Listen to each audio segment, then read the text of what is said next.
his team, we're going to stand together and fight this disease. I come this way before, travel through the open door. Circumstances navigated the path, and life happened all so fast. No, it got lonely sometimes. You see, I know we couldn't make it. Even when I'm off beat, I still land on my feet, and nothing can shake me, cause I know life took a hold of me. I never. This is where I am destined to be. I'm not ready to give up. Never. I believe in the miracle of life. Life's a break with no rehearsal. Learn quickly, they'll come for your role. Games can play, can't take it personal. Cause the devil is a liar. I'm telling you the truth. It's all in what you do. Some things you gotta do. Let's fight for millions. Take a second, see the blessing in it. Much is given. Wanna make the living, now I'm giving back to children. Never let the power come first before your happiness. Yes, you can be the best if you go the distance. Mix a little sweat with your persistence. You know that the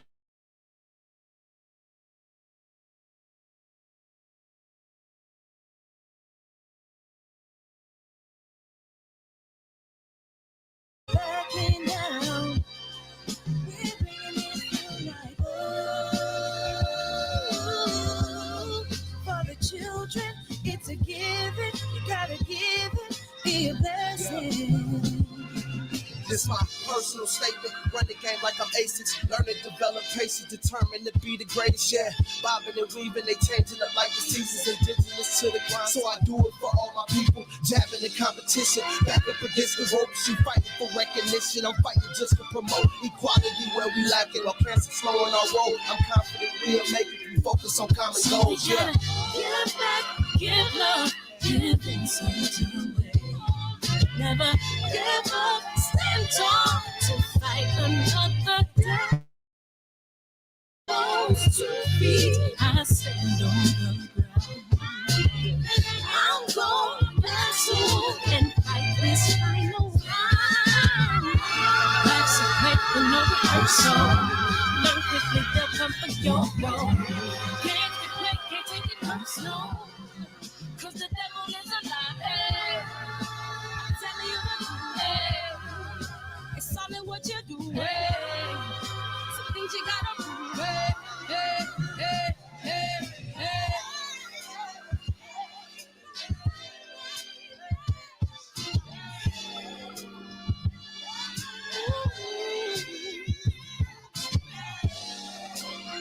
I'm gonna share all that I have and give to those in need.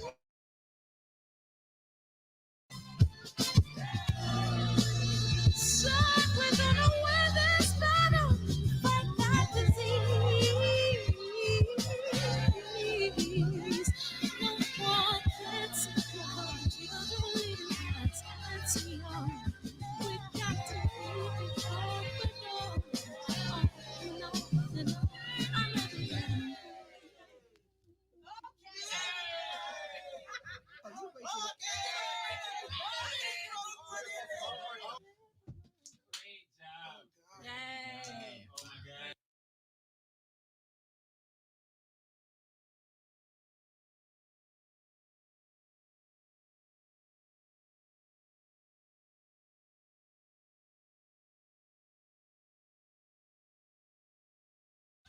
Cancer is killing, millions and millions of people.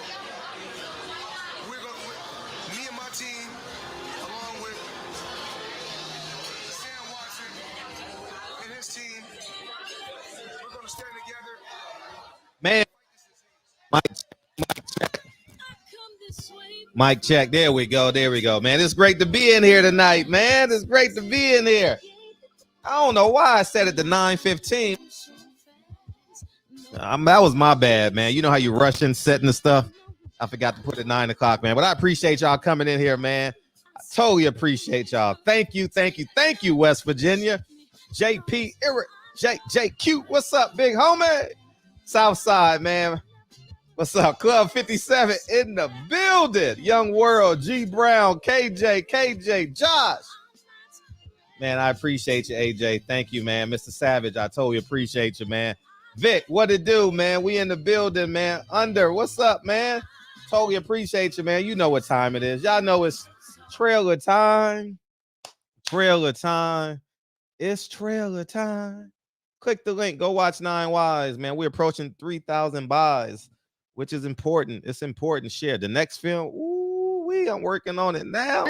I said Malcolm alleged that some of Elijah's women were underage secretaries, and can you expound on that? Yeah, well, I guess they were, because they were there. I seen them myself. It's all true. Good evening, messenger.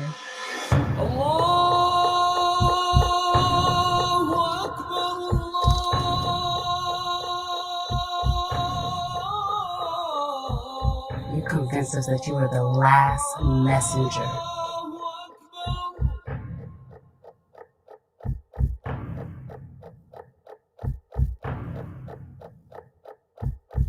How many other bastard children do you have? How many? They said it was at least 15. And welcome to the show. Welcome to the show, man. Welcome to the show. We got a juicy show tonight, man. Shout out to Mr. Jones, man. J Square, aka J Jones, will be in the building. Financial literacy, and he is entrepreneurship, and he is a boxing fan. So we can go anywhere we want to go with this conversation tonight. And I want to say thank you. You know what I didn't talk about? And I'm excited to talk about, man. I'm hyped, man. Shout out to the Village Brother, man. We get to call him Master on Friday, man. Congratulations, man. Continued success, man. We're gonna throw you a celebratory party in here Sunday. We got a lot of fights to cover Sunday. So, you know, Sunday nights, the barbershop be jam-packed, you know. But yeah, man, congratulations, man. We totally appreciate you, man. Now, see, we just got upgraded. Now the shop just got smarter. Oh man, but thank you so much, man. I totally appreciate you, man. I know you be studying hard at night and you still be participating with us. What's up, Champion Heart, man? Where you at? What's up, man? So yeah, man. Errol Spence, Terrence Crawford, that's the news of the day. That's the hot button of the day. As I say, man, no one is ducking, in my opinion. I don't think no one is ducking nobody. I think they're both prideful on some level. I believe that no one wants to bend. No one wants to feel weak publicly in front of the next person. And I think that's where we're at with that fight. And I believe it's going to happen. Ain't no way in hell Jerron Ennis is going. No way in hell they would build up all that money to, man, why are we even having a conversation about Jerron Ennis if we understand the business of boxing, right? They will only adhere to us if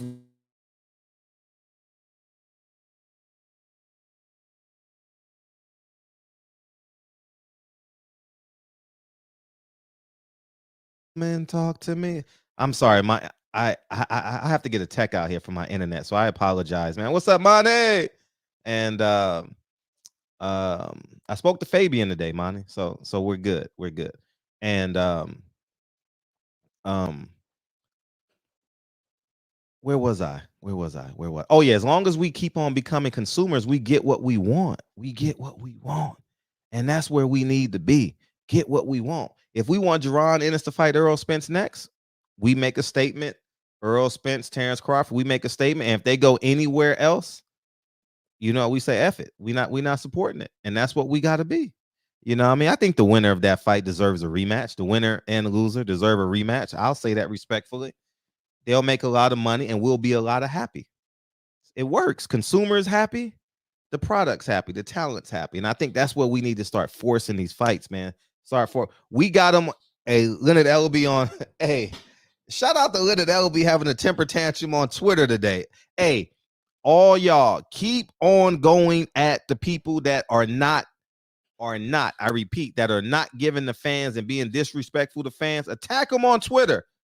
Go to their mentions, tag them, do everything. Tag them, please tag them, do everything. It is that important. They need to hear y'all. They need to see y'all like, hold up, we ain't doing this. We're not doing it. Leonard Ellaby has been so disrespectful the past couple of years, and he has been able to get away with it, but not anymore. Not anymore. And I love it. I love the fact that y'all screenshotting me. It's important that you challenge his perception of power. They don't have power because they need our money. Leonard Ellaby said, I ain't got the money to pay Devin Haney. So you know what that means? They want our money to pay for it. If you want our money wants, and our money wants Devin Haney, Tank Davis, and you know that little circle of thing. And you know what else we didn't talk about? What else we didn't talk about? Shout out to Bill Haney, man. Bill Haney, man, you know I'm the great agitator, man. I totally forgot to talk about how Bill Haney said, you fuck with my money, Leonard Ellaby, you gotta come see me. I'm gonna do more than slap you. You mess with my money, man. Why didn't y'all remind me of the great agitator? Shout out to Trill Boxing Talk, man. Why y'all didn't tell me, man? Y'all supposed to, y'all know that is tailor-made. You know that is tailor-made for the barbershop. When Bill Haney gives us what we really, really want to say, and it comes from a person of power. Shout out to Team Haney, man, for saying that. And truth be told, that's his partner in crime. You know what I mean?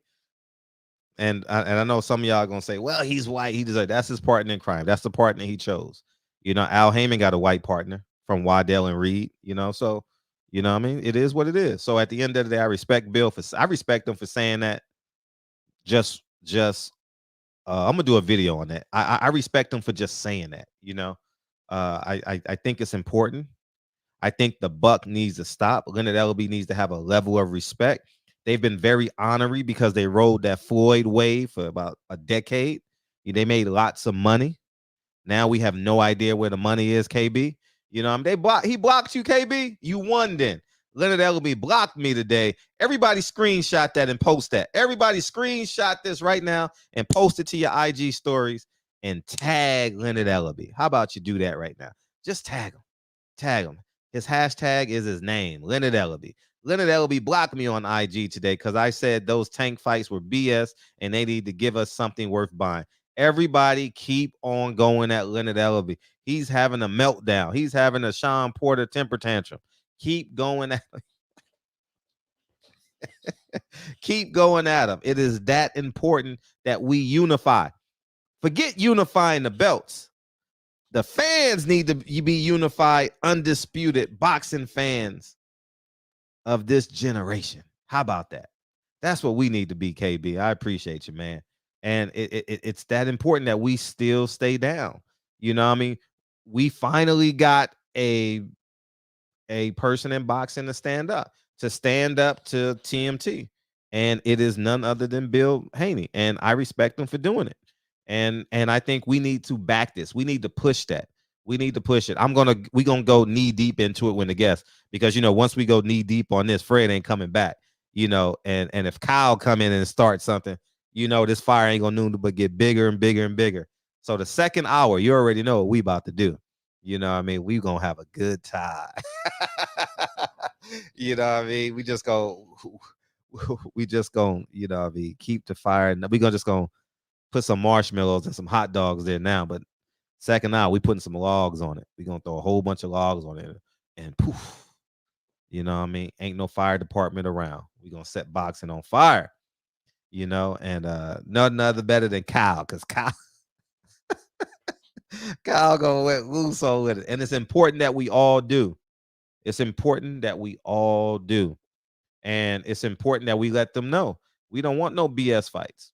We don't want Luis Ortiz, Charles Martin on pay-per-view. You got to pay for that fight. The same thing that we said about Bob Arum. Remember we said about Bob Arum? How come Bob Arum is cheap?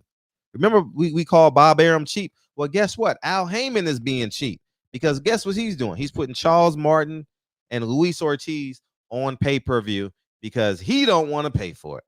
So can we keep the same energy, y'all? Can we keep the same energy? Is that possible? I don't know, man. But in the words of the great philosopher Cal, I don't know what he would say after this, but we're gonna welcome the guest to the show. I don't know if he would have said that, but it just sounded appropriate. What's up?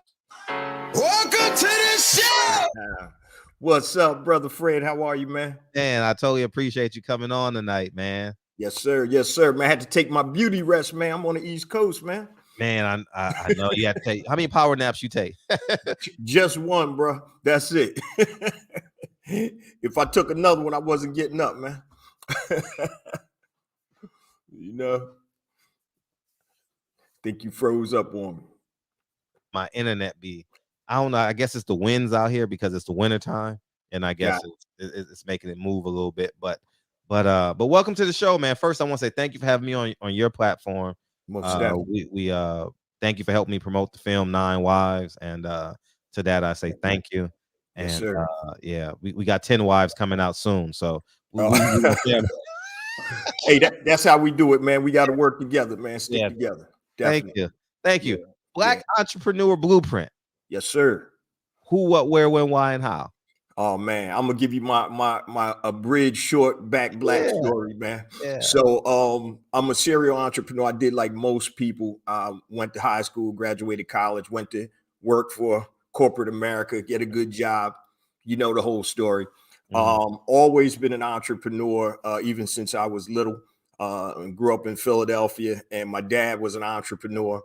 And I started working at Dean Woodard Reynolds years ago as a stockbroker, then Merrill Lynch. About 6 years in, I finally got fed up. And my buddy and I, we started a condom company. So this was in like 92, man. So yeah, I said it's condoms. So it was called Zulu Condoms, the condom design with the black man in mind. And our moniker was respect and protect. And so on the back of our packaging, we had statistical data showing the repercussions of unsafe sex in the black community. And we were getting love. TLC was throwing us stuff out. Luke from the 2 Live crew, a lot of notoriety. This is before the internet now. The internet was around, Fred. I wouldn't be here right now. I'd be on a hammock in Bora Bora somewhere. Rightfully so.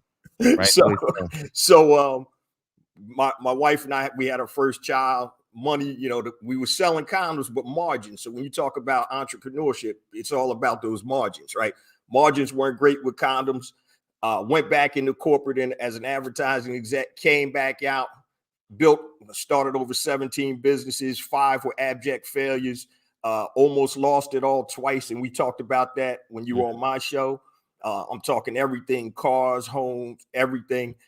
And was blessed to be able to rebuild and build 2 multi-million-dollar businesses, a mortgage business, which actually I lost in 2008 because of the financial crash. And then currently right now, I'm super big in e-commerce, building physical product brands, digital product brands. And I also own some real estate and do some other investments. So I've seen the gamut, man, from the highs and the lows, 20 plus in the game. Right. And congratulations to you, and respect to your perseverance, you know, because 2008 done a doozy on a lot of people. A lot of people jumped off a building 2008.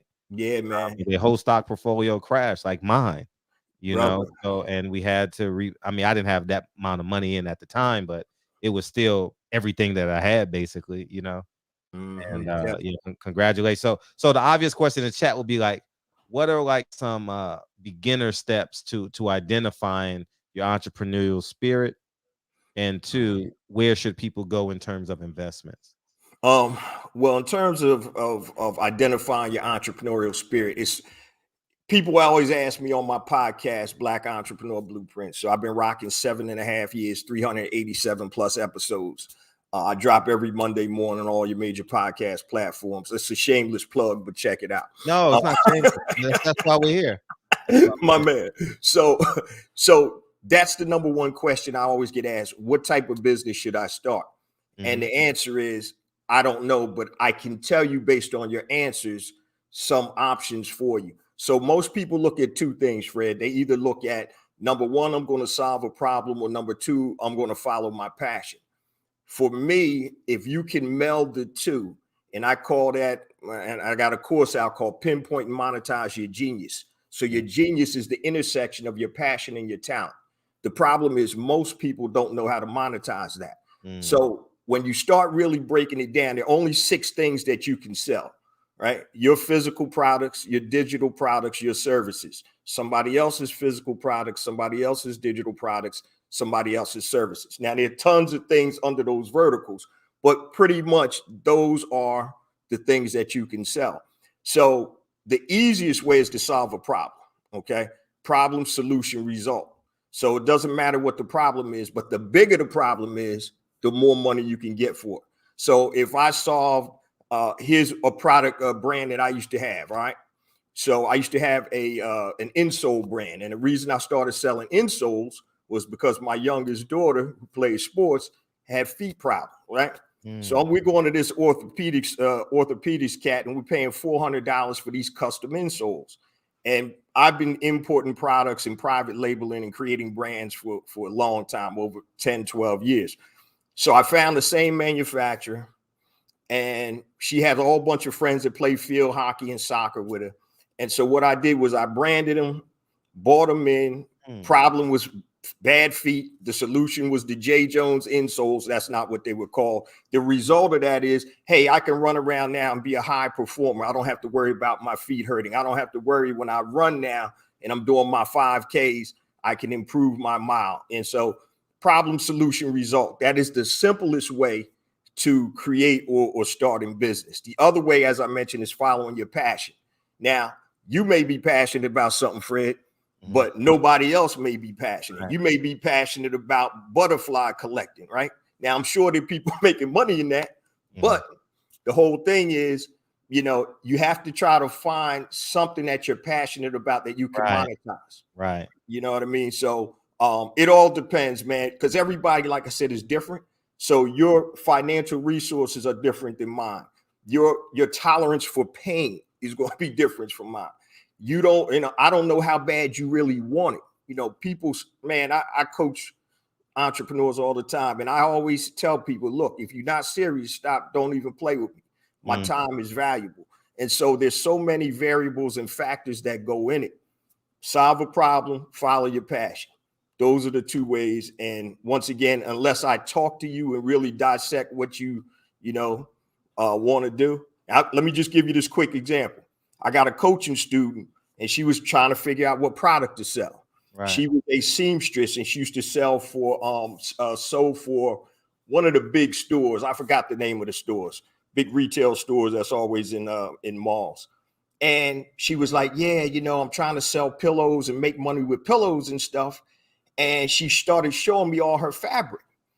And as she was walking around, she was like, yeah, I get this fabric for like $3 a square foot because I'm associated with this company and I have contacts, when this fabric normally costs $25 to $28 a square foot. I said, that's your product, not selling freaking pillows. Your product is actually the fabric. And so a lot of times people, you know, like my dad always used to say, stepping over dollars to pick up dimes, right? And so a lot of times your product or your service is right in front of you, but you have to be able to understand that and be able to start to market it. So it's all kind of ways, bro. And when people say, I only have $1,000, I only have $500, what do you say then? Oh man, I said, you, depending upon what you want to do, if you want to get in e-commerce, that barrier to entry is super low. Let me just tell you what I tell people that come to me with that, some of my coaching students. The first thing I'll tell them is go clean out your house, right? You got more stuff in your house that you can sell on eBay, Amazon, Etsy, or whatever. I had a brother that was serious about starting a business. He and his wife, over a 3-month period, they didn't have any money, newlyweds, rough upbringing, typical, like a lot of us, myself included. And what they did was they sold everything. In 3 months. They got about $4,000 worth of cash. They used that cash and parlayed that into an e-commerce business. I have another coaching student that started, that was an electrician. So one of the things that he wanted to get into was he talked about the the belts that the electricians wore. And he was like, man, they could be done better. So he created his own brand of belts with literally $300, 3 prototypes, and then he started pre-selling before the product came live. He's doing about 12 to 15 grand a month now selling freaking belts for electricians. And so when you start looking at products and you start looking at the money, there's certain things that you're familiar with that I'm not familiar with. There's certain gaps in the market, things that, I know nothing about selling, electrician belts. I'm not in that field. So, just like the insoles, my daughter, I'm not an expert on insoles, but I know how to create, market, and brand a product. So barrier to entry with e-commerce, it can be as little as $200, $300, and I've seen people be successful. That's why I'm a big proponent of that, because once again, let's negate all the excuses. Right. Definitely. Yeah. Was there a book or a movie that helped your launch pad? That put more wind beneath your wings? Now, you know what, man? It wasn't a book or any. Well, I mean, I read all that. I'm a voracious reader. I mean, Think and Grow Rich. That's a staple I've read. Rich Dad, Poor Dad. But really, my thing is about experience. And I always tell people there's a big difference between knowledge and know-how. Knowledge can be acquired by listening to me and you tonight. Knowledge can be acquired by reading a book, watching a movie. But I always use the example is, now, if I read the flight manual or flight manual for the F-15 fighter jet, right? I watched all these videos and they put Jay Jones in the cockpit. Do you know how to fly this jet? No, I have knowledge of it, but know-how comes from doing. And I think that's the biggest or the best learning experience. Yes, you want to get all the knowledge you can, but unless you apply that knowledge, you're not going anywhere, bro. You're sitting there, paralysis by analysis. So the practice of it, the practice. So, right. So offer your services like the Malcolm Gladwell 10,000 hour rule. Is that? Yeah. Right. Similar to that. Yeah, similar. You got, and what I always tell people, you don't have to go in, all in. So if you want to test out a product, this is just an e-commerce thing. You can actually get a prototype. You can get a digitized image of the product. I've done that before. And you can actually start to pre-sell it. If it sells, go ahead and fulfill the product. Go buy it from the manufacturer, fulfill it. If it doesn't sell, refund the money. So it's easy, man. I got one of my buddies got 5,000 disposable razors sitting in his basement right now because he didn't listen to me. Instead of buying 100 and branding them, not making money on them, but getting proof of concept first. He's like, man, if I buy 5,000, they're only like 18 cents for a 5-pack. That's great. You buy 100, they're going to be $3 or $4 a 5-pack. But the difference is you only got 100. And guess what? If you lose that, that's nothing. But now you got 5,000, razor blades or, cartridges sitting in your freaking basement because you were thinking about the margin. So test. I don't care what type of business it is. Test first before you go all in, especially if you don't have the resources. Right. No, definitely. Kyle is in the building. What's up, Kyle? Appreciate you coming. What's going on, Big Fred, man? No, Jay Jones, how you doing, Kyle? sir? So what's happening, man? Not much, man. How's everything going? I'm good, man. I'm trying to stay awake, man. I'm on the East Coast, baby. About to throw some water on my face, but I'm good. Listen, even on the West Coast, me and Fred struggle to stay up from time to time. No, I hear you, family. No, that'd be Kyle. Kyle got 4 curtain snatchers. Only got 2. Mine are grown, so I'm good. Yeah. So what's the formula for a potential entrepreneur that says, man, I don't want to leave my job. I'm scared. Like what advice? See, man, you speaking in my heart, man. The best time, guys, to start a business is when you have a job. All right. Everybody thinks that you got to go all in right now. I'm that type of dude, right? That's what I do because that's just how I'm built.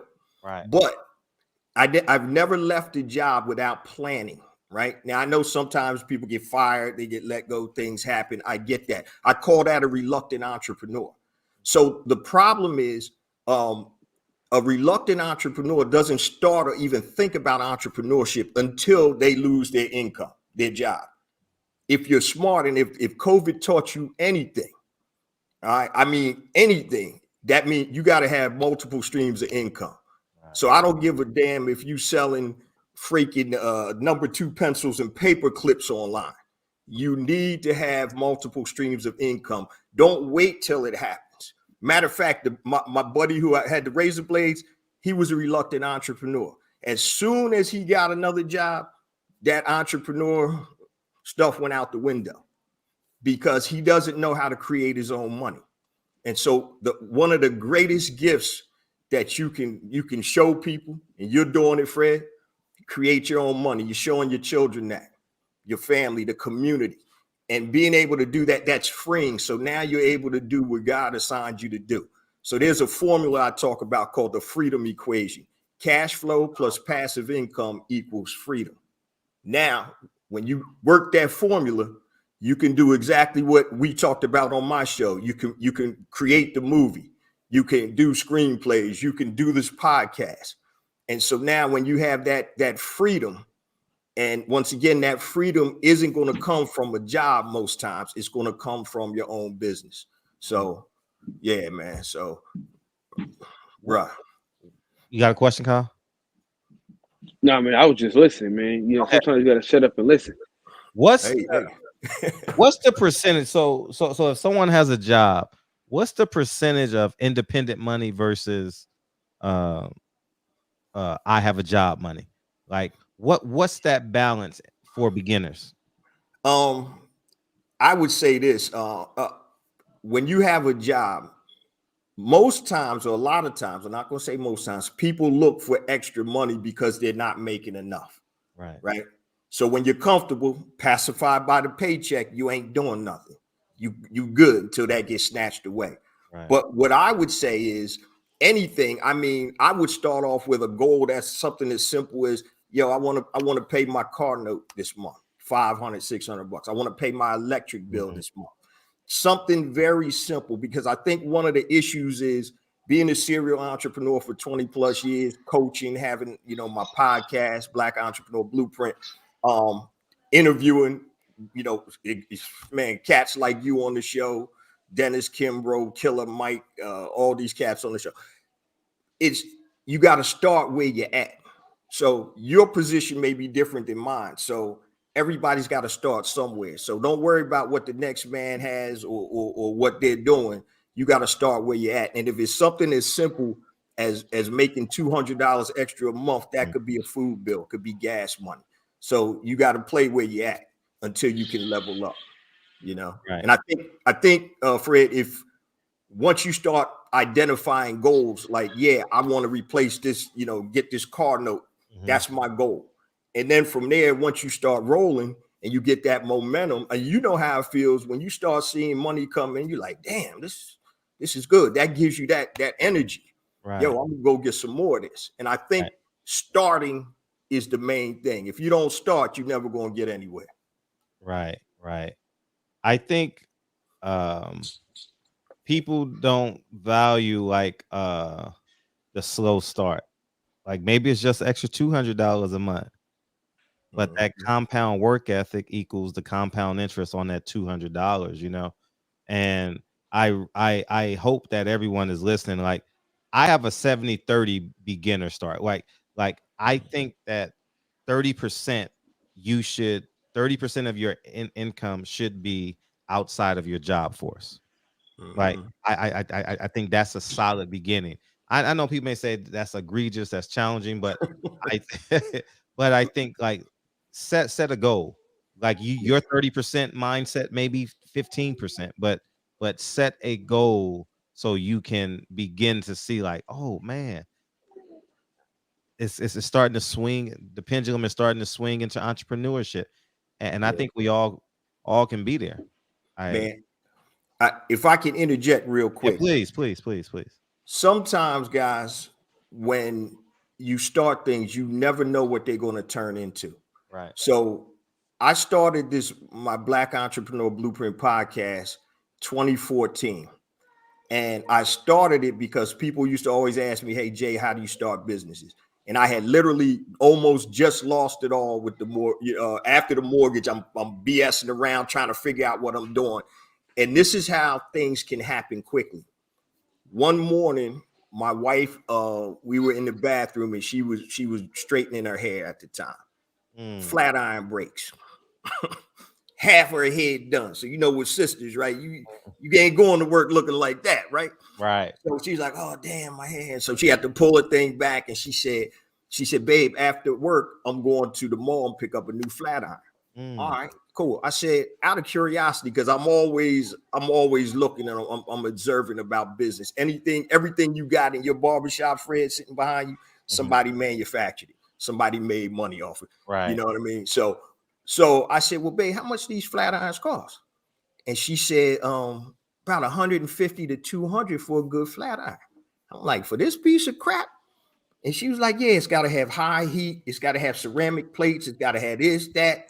So the light bulb goes off. And I see somebody in the chat that mentioned Alibaba, which is a great place to source products. And I was sourcing products from China before the internet and Alibaba. I used to do wholesale. So I was very familiar with that. So I said, all right. I looked at the flat iron, went on Alibaba. I found 3 manufacturers that had similar models. All right. Now I did it backwards, but I did it right. Come to find out. So I trademarked the name, created a professional packaging for the flat iron.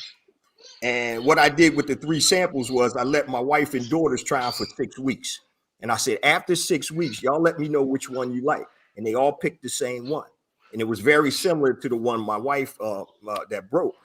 So now check out the pricing. From the flat iron price was $5.50.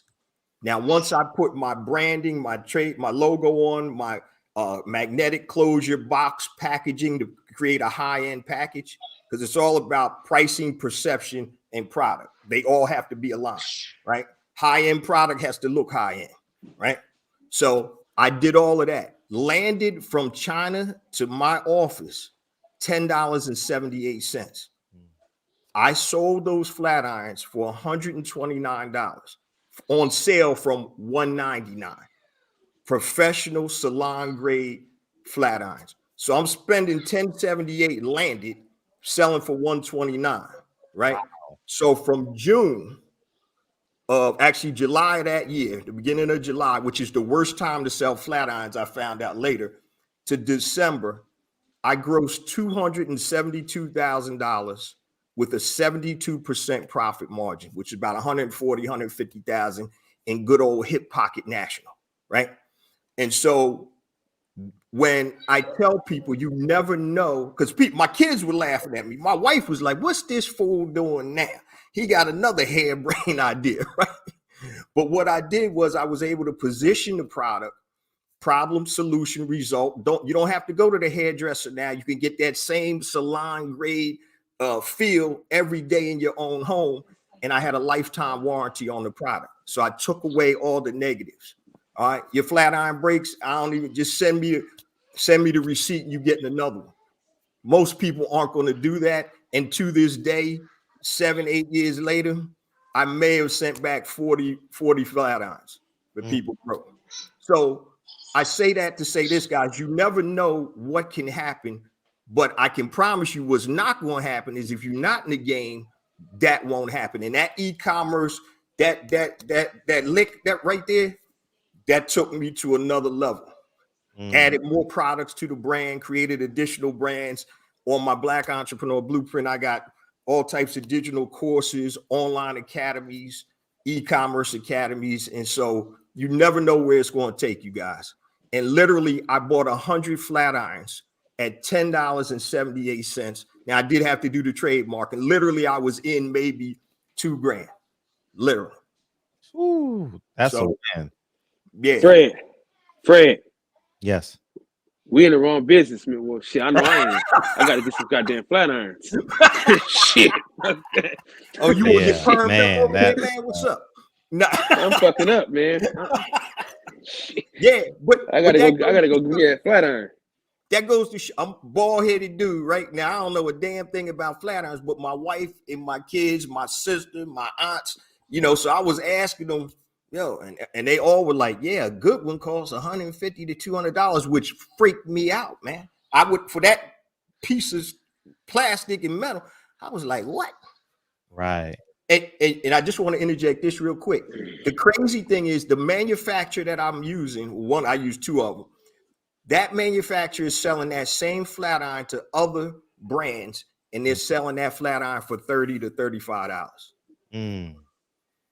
Product, perception, pricing. If your thing is aligned, you know, you go buy Beats headphones, they don't come in a freaking clamshell. They come in a nice packaging, right? Right. You go buy a Rolex, that thing comes in nice packaging. You go buy them headphones from 7-Eleven, they come in a clamshell. And your expectation is exactly that. They garbage. They throw away headphones. So whenever you get into e-commerce, those things have to be aligned. High-end products have to be aligned, mid-level, and you never want to be a low-end product seller because you will not be able to compete with Walmart. It's a race to the bottom. All right. So you want to position it where you're profitable.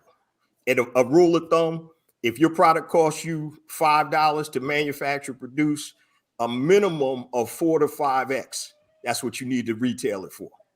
All right. But you got to come with the packaging. You can't. Well, it depends on what. Yeah. Well, think about it, guys. Everything you buy is packaged.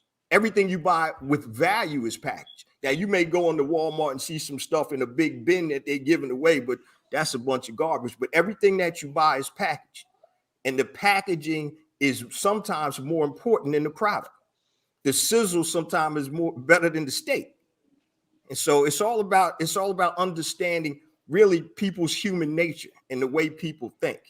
And when you're selling a product, especially via e-commerce, guys, they can't pick up, this phone, feel it, hold it, and all that. So you have to implement what you want them to understand in your writing, in your verbiage. So if you can say something like, on my flat iron, imagine leaving the house every day. I'm paraphrasing because I can't remember. Imagine leaving the house every day with your hair blowing in the wind, not having to spend $300 for, going to the salon this month.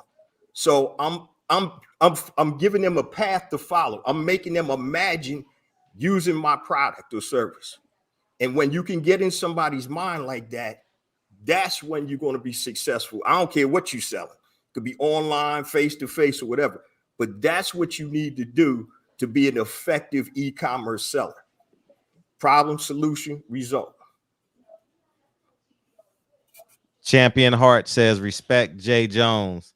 I can cook pretty damn good. No, he can't. No, he can't. He fried a tuna. The nigga didn't even know what he see. Didn't know how to. What he say? He know how to pan sear. What he call it? Somebody cooking. He was supposed to be searing. Man, he can't cook. He can drive a truck though. That's Champ Hart. He can deliver the Champ Hart.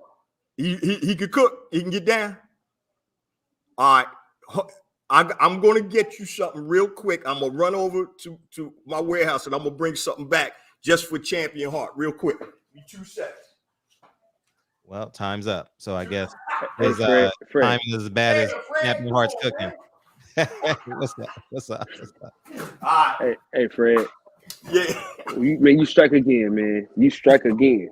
Strike again with what? Oh, go ahead. All right. So wait. Yep. All right. So Champion Heart, right? You like to cook chili. I like to make hot sauce. So I got a brand of hot sauce called Hell Yeah Hot Sauce. I got cayenne. I got XXX habanero. I got all types of flavors, heat and honey, Caribbean. So I got 4 of them right now that I sell online. Hell Yeah Hot Sauce. And it came from something that I was passionate about. So I like to cook, right?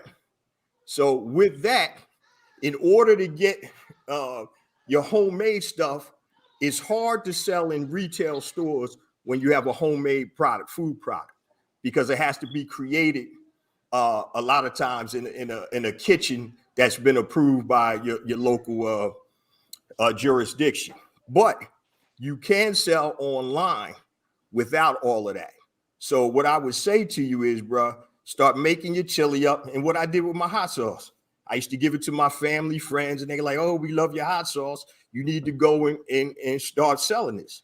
And so I got a co-packer. So I gave them my recipes. They manufactured. They ship them my boxes in, and then I ship them out via e-commerce. And right now I'm working on, got a meeting with Target next week, as a matter of fact. So we'll see what happens. So, yeah, when you're an entrepreneur, see, I enjoy the business of building businesses. Some people enjoy certain things. So I like trying to build businesses, and that's really where my joy comes. So Hell Yeah Hot Sauce, trademarked it. Everybody loves it. Check it out, hellyeahhotsauce.com. Another shameless plug, but since my man brought it up, I had to go there, right, Fred? I had to do it. Yeah, you had to give him that caliente. You know what I mean? You had to give it to him. I had to. I'm gonna tell you this. Yes, sir. See, I can sell some shit, but I can't make shit. You know what I mean? Like I private label, baby. Snatchers, man. Private label, man. I'm trying to, man. So let me hip y'all to some game, right? Let me hip y'all to some game. So even if you can't produce product, right? Private labeling is what all your supermarkets do. So you go in and you go to ShopRite and they got a knockoff Eggo waffles. Maybe the same manufacturer that manufactures for them manufactures the Eggo waffles. So you literally can go to hot sauce company, chili company, all types of food products or physical products brands, and you can get them to manufacture with your label on. Now, with me, these are all custom, these are custom formulations because I enjoy cooking and I make hot sauce all the time. But the problem is, man, I can't make 1,000 bottles of this hot sauce, and I ain't trying to. So that's when I went to a co-packer. Here are my recipes. Go ahead and manufacture this. Here are my labels, put them on. And when they ship them to me, in my boxes like that. And then I go and sell them and on e-commerce and stuff like that. So the deal is, man, if there's something you want to sell, you find a manufacturer, you talk to the manufacturer. It's in one of my courses, Brand Builder Academy Elite. And you talk to the manufacturer, what is it going to cost me? Like the insoles, right? What's the class again? Yeah, huh? What's the name of the class again? So I'm gonna give you all of my stuff is on my website. You can go to blackentrepreneurBlueprint.com, blackentrepreneurBlueprint.com, or the short thing, BEBconnect.com is going to take you there too. And all of the stuff I'm talking about. Yeah, BEB Connect or blackentrepreneurBlueprint.com. So the insoles, so I wasn't pressing foam insoles. I went to the manufacturer, right, on Alibaba. Another quick story, and I know I ain't gonna hold y'all, but I got to get some boxing in here, Fred. But another quick story. My girls played field hockey, right? We had a field hockey tournament, the AAU team in Naples, Florida. They wanted to go by. They had all these tents out there, right? So they were selling stuff in between these tournaments, right? Y'all got kids. So I know y'all kids probably in all these, basketball, soccer, whatever tournaments. And they were selling these sweat wicking socks that they put under their shin pads for field hockey, right? $20. So both of my girls won. I'm like, all right, damn, I done dropped $40 on 2 freaking pairs of socks. So now, all right, I'm waiting in between games. Let me go on Alibaba and see if I can find some socks that are similar to these. Guess what? I found the exact same pattern, same sock. A pair costs $1.50. So what did I do? I ordered 100 pair, tested it out. I got plastic bags. I did a little flip label, printed out, stapled it up.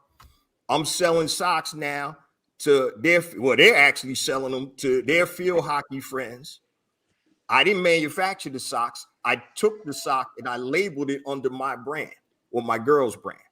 So literally, you don't have to create the product. All you can do is label. You can label the product. So half of the products you see in the supermarket, Yep. if you like liquor, right? If you like bourbon, right? Buffalo Trace, right? I'm a bourbon drinker. Buffalo Trace, I forgot the distillery, but they make probably top 10, 15 different bourbons. Same manufacturer, may have a little change here, tweak to the recipe. Man, you go to Costco, right? Anybody go to Costco? Yes. The liquor in Costco, I think the bourbon is actually from Buffalo Trace. I think the vodka is Grey Goose vodka, same manufacturer, Costco label. Costco ain't sitting there making, so that's what private labeling is. So that's taking somebody else's product and then you put your label on it. So instead of buying wholesale, you're actually buying at a deeper discount than wholesale, because when you private label, most times you have to buy a little bit higher inventory amount. So anything that you want to sell, you can go to Alibaba.com, find a manufacturer, you can get a quote, and man, you can start selling like crazy. That's the same thing I do with my flat iron. I didn't manufacture it. There was nothing special about it except my branding, my positioning, and my pricing of the product. So that's as my other Philly brother Gilly would say, that's $1 million worth of game right there, family. Yeah, $1 million worth of game, and it absolutely is. Yeah, and that's genius. You know what I mean? yeah. Stop reinventing the wheel. Just keep air in the tire. Come on, man. I couldn't. Man, I can't wait to watch this show. Yeah. I can't wait to watch this one. Man, boy, I'm inspired. So now I can finally. So I'm a cereal fanatic, bruh. Oh, cereal. I can finally make cereal, food cereal, or cereal entrepreneur. Yeah, I've been wanting to make I've been wanting to make a box of cereal my whole life, and you just gave me the game. I'm finna make a whole bunch of cereal now. Fuck that. Hit me up, man. Fred got my info. Hit me up, dog. Because I'm telling you, if you watch what Master P is doing right now, he taking over the supermarkets. He got Master P pancakes. he got cereal. He got all kind of stuff, man. So that's all he doing. He ain't out there making that stuff. He's contracted a manufacturer, slapping his brand on it. I'm off the market. Rap Snacks. They ain't making chips back there, man. Man, yeah. Anything you want, bro. Any product you want, go to the manufacturer that does private label. And like I said, man, just hit me up, bro, and I'll definitely walk you through it, man. That's what we do. Damn sure gonna hit you up. Yeah, man. That's what we do, man. Shit, man. I'm gonna get some Fred chips or something, man. Hey, Fred, man, can I use your likeness on some chips, man? Yeah. Yeah. Yeah. What's the percentage? Yeah. What's the return on it? Oh, we'll talk off air, man. Hey, Pappy Van Winkle's bourbon. Oh, yeah. Pappy. Now, man, I watched a documentary on Pappy. Dude went to jail for stealing that stuff, man. Pappy Van Winkle they selling for like $1,000, $2,000 a bottle because the thing is aged like 20-something years. Pappy is no joke, man. I never had a bottle of it, man. I ain't got that much money yet. Yeah, that's something LeBron drinks on his day off or something like that. But yeah, you want to jump in boxing real quick, yeah? Yeah, come on, man. I'm from Philly, bro. We grew up throwing left hooks. You know what I'm saying? Hey, that's my second home. Oh, really? Get out of here, man. You got look me up. Man, I be in the Badlands. When I'm in Philly, I'm in the Badlands. Yo, man. Yo, I ain't messing with you, man. Yo, what you doing in the Badlands? Or we need to talk off air. Hey, well connected. I'm gonna respect, you know what I'm saying? I show a lot of love, I get a lot of love back, Here we go. Go ahead, Kyle. Go ahead. Kyle about to go on his famous monologue. Go ahead, Kyle. Go ahead. No. Go ahead. No, hey, listen. All I'm saying is, man, when people from Philly come on, man, something wrong with your volume. Go ahead. Yeah. Mm-hmm. Go ahead, Kyle. You good? Uh-oh. We lose you, man. Kyle. All Yeah, right, he'll be back. But yeah, man. So I caught the beginning of the show, man. Mm-hmm. You was talking about my boy ESJ, my boy Errol. Yes. And man, you hit it. Oh, I'm sorry, Kyle. Go ahead, bro, because we lost you, man. You good? You still having technical difficulties? All right. So while Kyle getting it together, but I love what you said, man, about Tank, man. It's unfortunate, man. Like I go way back, and I don't even talk to. There's only 2 people I talk to about boxing. I can't even watch boxing with regular cats because they a lot of. I'm serious. You know how people had them fight parties. Me and my boys stopped doing that years ago because people don't even really know what they're looking at, right? And so when you talk about what's going on with Tank right now, all the talent in the world, man. You got, in order to be the best, you got to beat the best. You 27 years old, right? And you fighting cats. And like I commented on one of your posts, I ain't paying for this stuff no more. Oh man, bro, I used to pay. I didn't care what it was. I used to pay for it. I'm not doing it anymore because when I grew up in my era, bro, it wasn't even like that, man. So, like, you ever heard of a dude named Gypsy Joe Harris, man? No. All right. So my pop, that's how I got into boxing. So my pop used to always, he's from North Philly, grew up in Philly, always used to talk about all the old greats. Gypsy Joe Harris was 24-1, welterweight, fought with one eye, literally one eye, and was one of the baddest, slickest cats out there, a la Pernell Whitaker, right? That's the cloth that I'm coming from, cats that people don't even know about. And, you know, you talk about the Philly tradition, man, Georgie Benton, Willie the Worm Monroe. Yeah. All of them cats, man.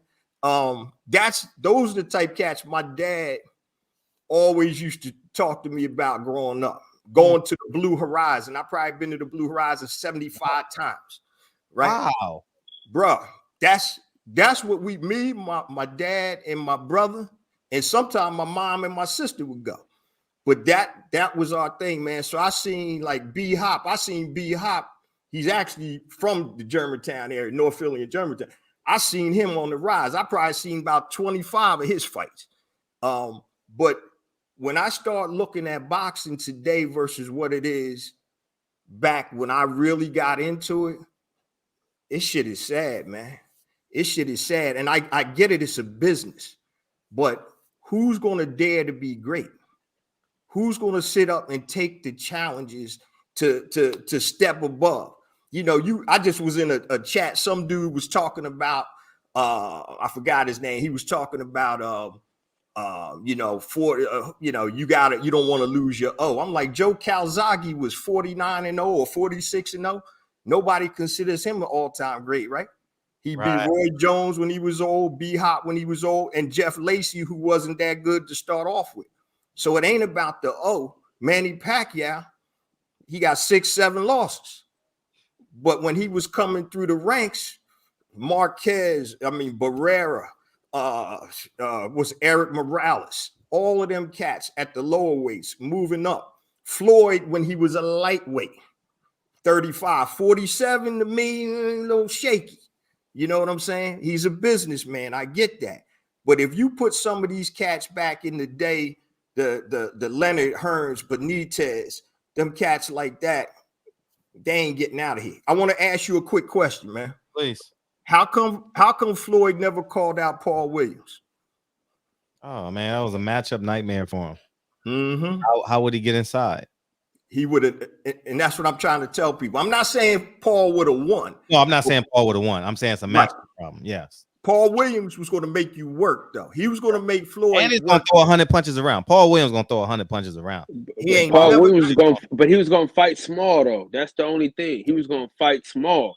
Right. So, you know, he never fought his true size. He would always fight small, and that's why he lost that's why he lost in a few fights, because you fighting too small, man. Use your range, use your jab. You know what I'm saying? He would just come in and want to fight. So Floyd would have beat him easy. You think in my he opinion. would have got him? He would have had to work, I think. Easy. You think it would have been a Corrales replay?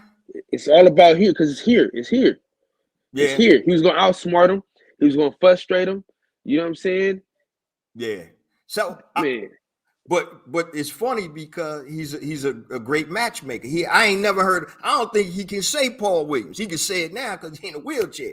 But I ain't never heard him say Paul Williams. That's why Paul was talking about jumping up to 54, fighting Sergio Martinez and all of that type of stuff.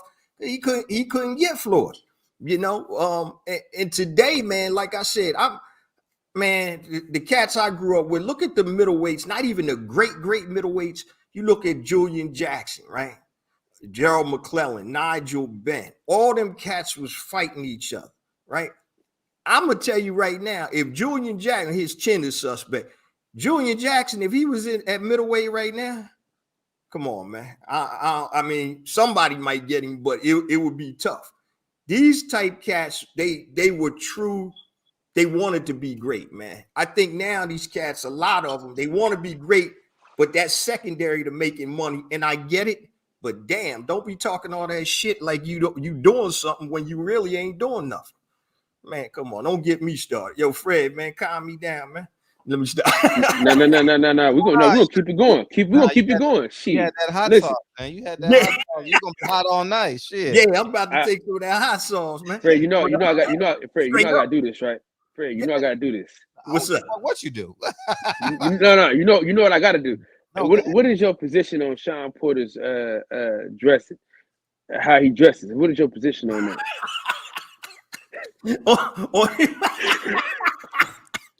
Yo, here's what I'll say about that. I think some people just like to stand out, right? But some of that stuff, now he younger than me, you know. I'm an OG, right? Listen, he older than me. That shit ain't cool, bro. Right. He's one of the worst dressingest niggas. Say it what it is, damn it, man. Listen, he one of the worst dressingest niggas I've ever seen. That's okay. Funny. Two more things. I know Fred got something for you. Yeah. A man wearing sunglasses in a building. Can they be trusted? Yo, I never understood that, man. Yo, I tried to do that one night years when I was in the club days. I tried to go in the club with glasses on, man. I almost bust my ass about 2 or 3 times falling over shit. I don't understand how they do it, man. Yeah, that you know, to me, you got to look in somebody's eyes to see their soul. Fred, what do I always say? Fred, what do I always told you, man? The window to the soul, man. I told you, Fred. That's it. Say about a man, 2 first names. What'd you say? A man with 2 first names. Oh, 2 first names. Oh shit! I don't know. I never thought about that one. Hey, in a beard with no mustache. Oh damn! That's true too. I ain't really seen that before. It can't be trusted, man. Yo, now I know cat. Like for me, I can grow a goatee. I can't get this. I can grow a mustache and grow teeth, but my jaw be coming in raggedy. I can't be doing that. You know, so I seen that before, the goatee, you know, and all that. But yeah, man, that's funny, man. Let me ask y'all right now, both of y'all, give me y'all top 5 pound for pound. Oh shit. For damn sure ain't Canelo, so. What'd you say? I said it for damn sure ain't Canelo. Oh, that's what I was like, all right, thank you. I thought you was getting ready to say Canelo. Come on, like my real top 5, or like yeah. don't, like I'm tired of these negroids, so I just be like, fuck, like they chase Canelo. They chase Canelo. They go to his fights. Al gave him 50 million. Like, who am I? Who am I at this point? You know what I mean? So I just say, you know, my real top 5, the top 5, I would tell my son. Like if my son and I would have a conversation, he was old enough. I would say Earl 1. No. Crawford 1. Earl 2. Shit. Usyk could be 4. Who would be 5?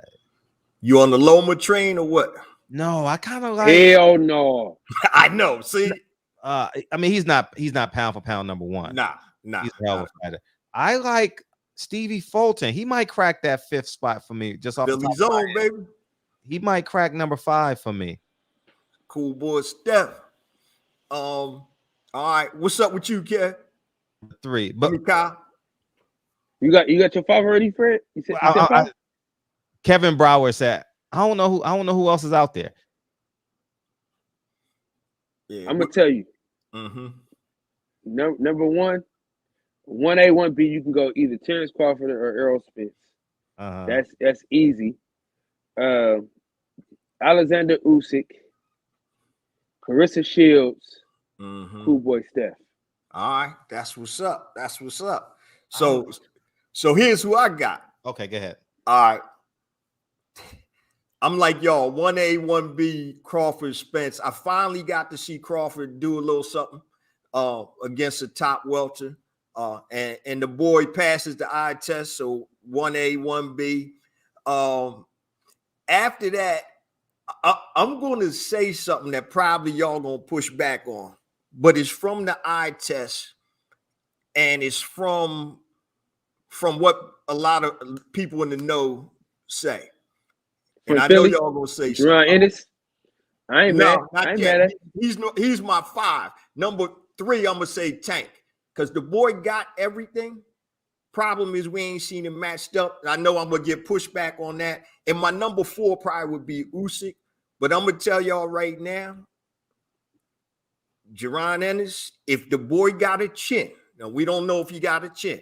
If the boy's got a chin, 147, they better vacate or step up to the plate. I'm going to say like the old JBM, Junior Black Mafia, hip back in Philly in the 80s, early 90s. Get down or lay down. And if you lay down, you got to stay down.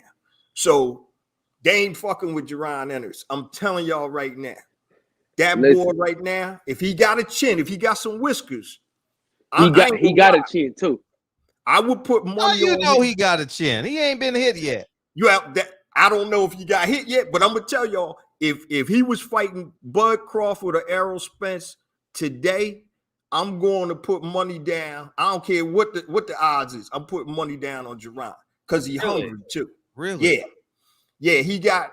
I talked to I used to cover fights for a small paper in Philly, so I've been to a lot of fights. Sure. I was in the elevator with Lou Duva one time in Atlantic City, and I forgot who we were talking about, but he was saying you have to look, beside the mental, which is 80% of the game, you have to look at physical attributes of fighters. Fighters are good because of. I always used to say I hate Vladimir Klitschko. If he wasn't 6'6", he wouldn't be shit. Guess what? He is 6'6". He going to jab and grab. So he was talking about physical attributes. So the length for a welterweight with Jaron Ennis, 5'10", 76, 74-inch reach, power, ambidextrous, speed, and he's hungry. He's hungry.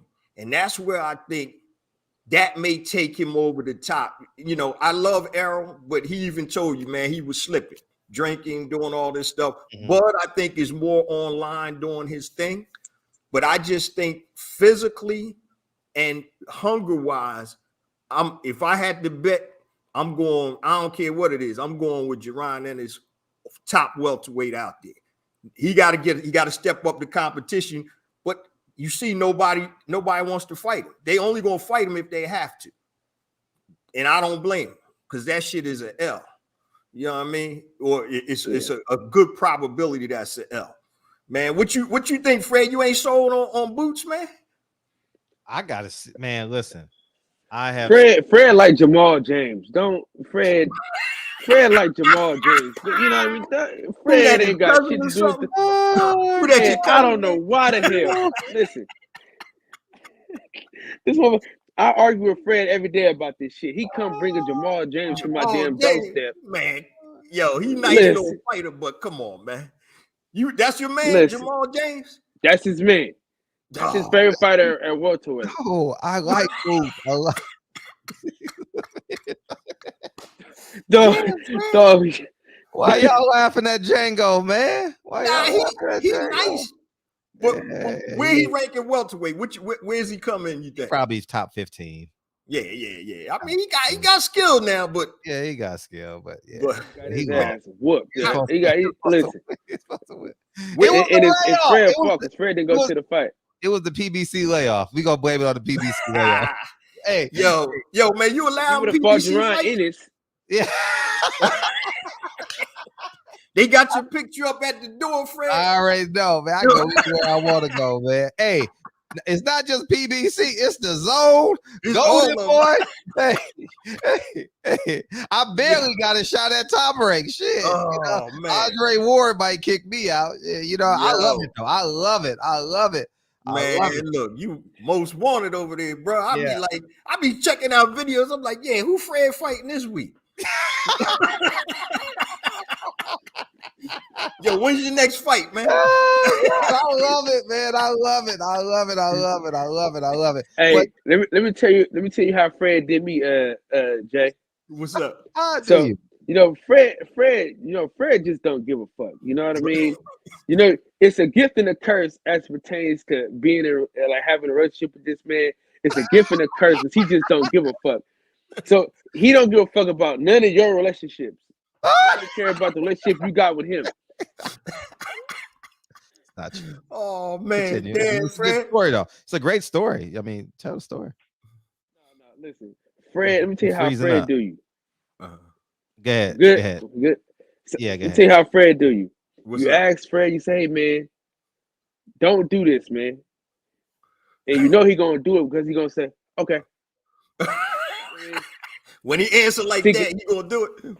Oh, God. When he put okay, when he put the O in the K, you in trouble. If you put K, you all right. But if he put the O in the K, you in trouble. You know what I'm saying? Dang. He do the K. He put the K. You got some faith in him.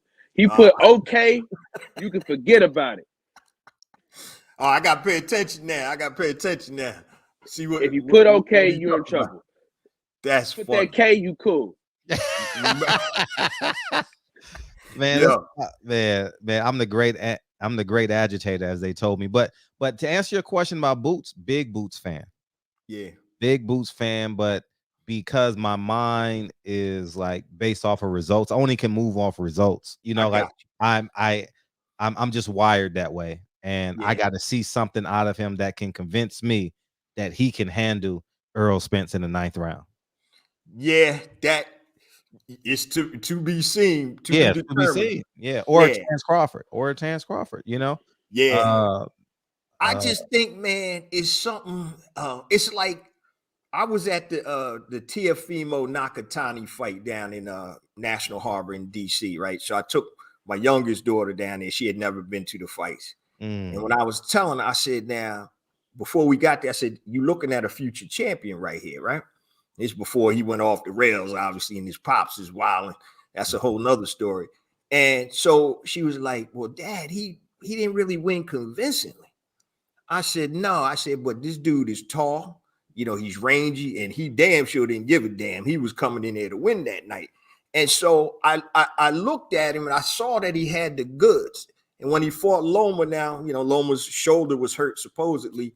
I just knew I put $1,000 down on Tio to win that fight, and it was a 3-1. So I mean, a little change right there. And I just knew that he was going to win that fight. I just thought the matchup, and I thought the style was going to be too much for Loma.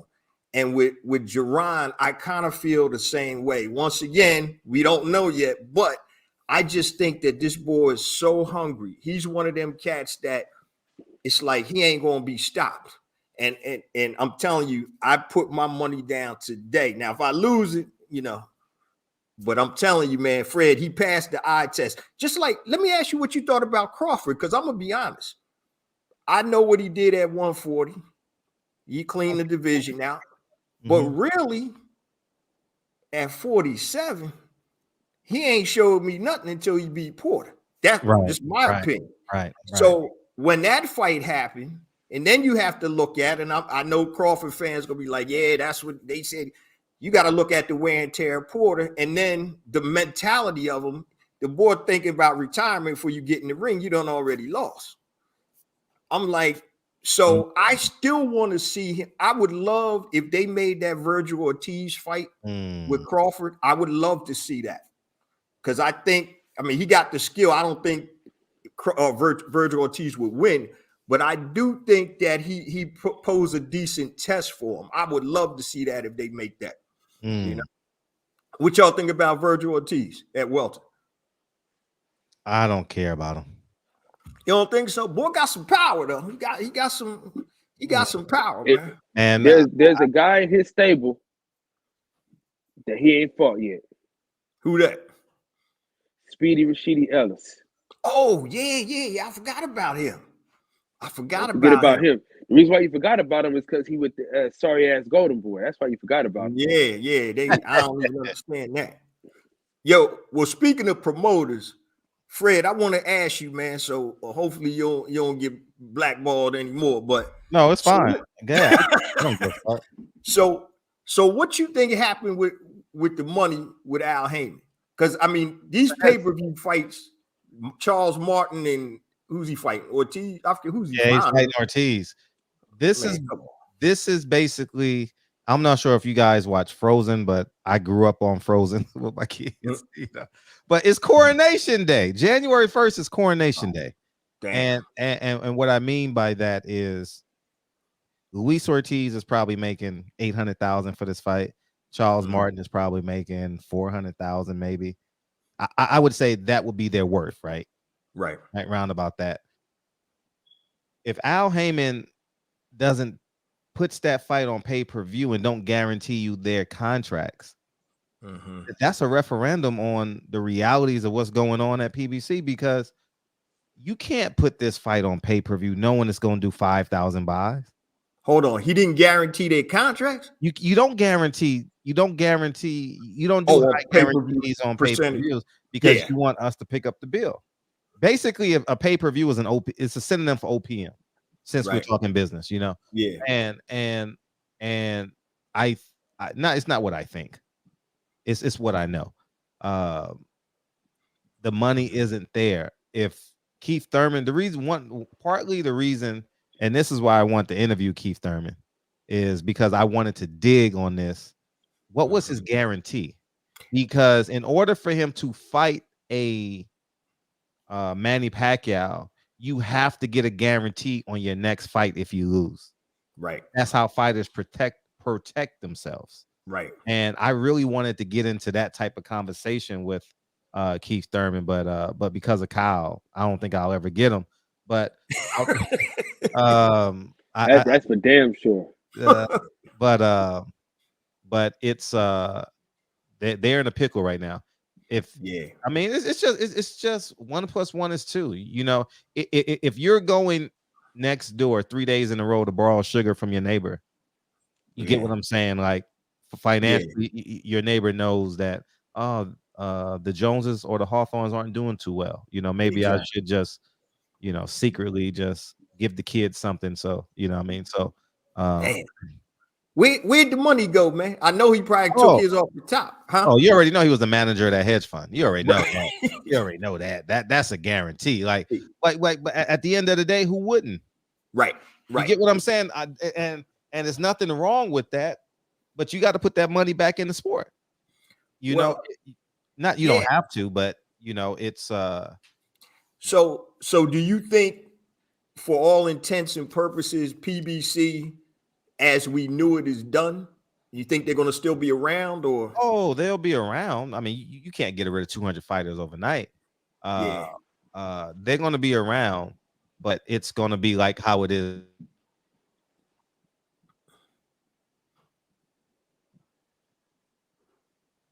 He froze. He froze. He'll be back. Yeah, his internet be going in and out. Internet is just fuck, man. I got to get someone over here. But Charles Martin versus Luis Ortiz on pay-per-view basically outrageous. That's ridiculous, bro. Yeah. What do you think about Thurman and Barrios on pay-per-view? I'm not buying it. No, I ain't buying it. He brung it up. He brung him up. I gotta get on him. What's that? Brung him up, Fred. I gotta get on him. Okay. Before you go, Dana Jones, because he said, "Man, read my super chat." problem, what today's fighter is, they don't care if another fighter in the same division has a title belt. They be fighting like yesterday. Right. I know. Yeah. Right. Charlo and Andre. Mm-hmm. Fact. You know, they should be getting it on because they ain't getting Canelo. No. And they chasing him around, like you know what I mean? And the winner solidifies, the winner just increases his position. That's why with Crawford, I was like, yo, man, stop chasing Errol, go beat somebody of significance. And now you putting that pressure on where, yo, all right, you got to see the fight. Errol was right, man. He was like, I'm doing the heavy lifting. You over here fighting Mean Machine and all of this. Now you beat Porter, you put somebody else under your belt, and it's just, it just heightens, just like Hearns and Leonard back in the day. Leonard was trying to, we ain't ready right now. Till that thing got to the penultimate, one of the greatest fights out there. Kyle, what were you saying, man?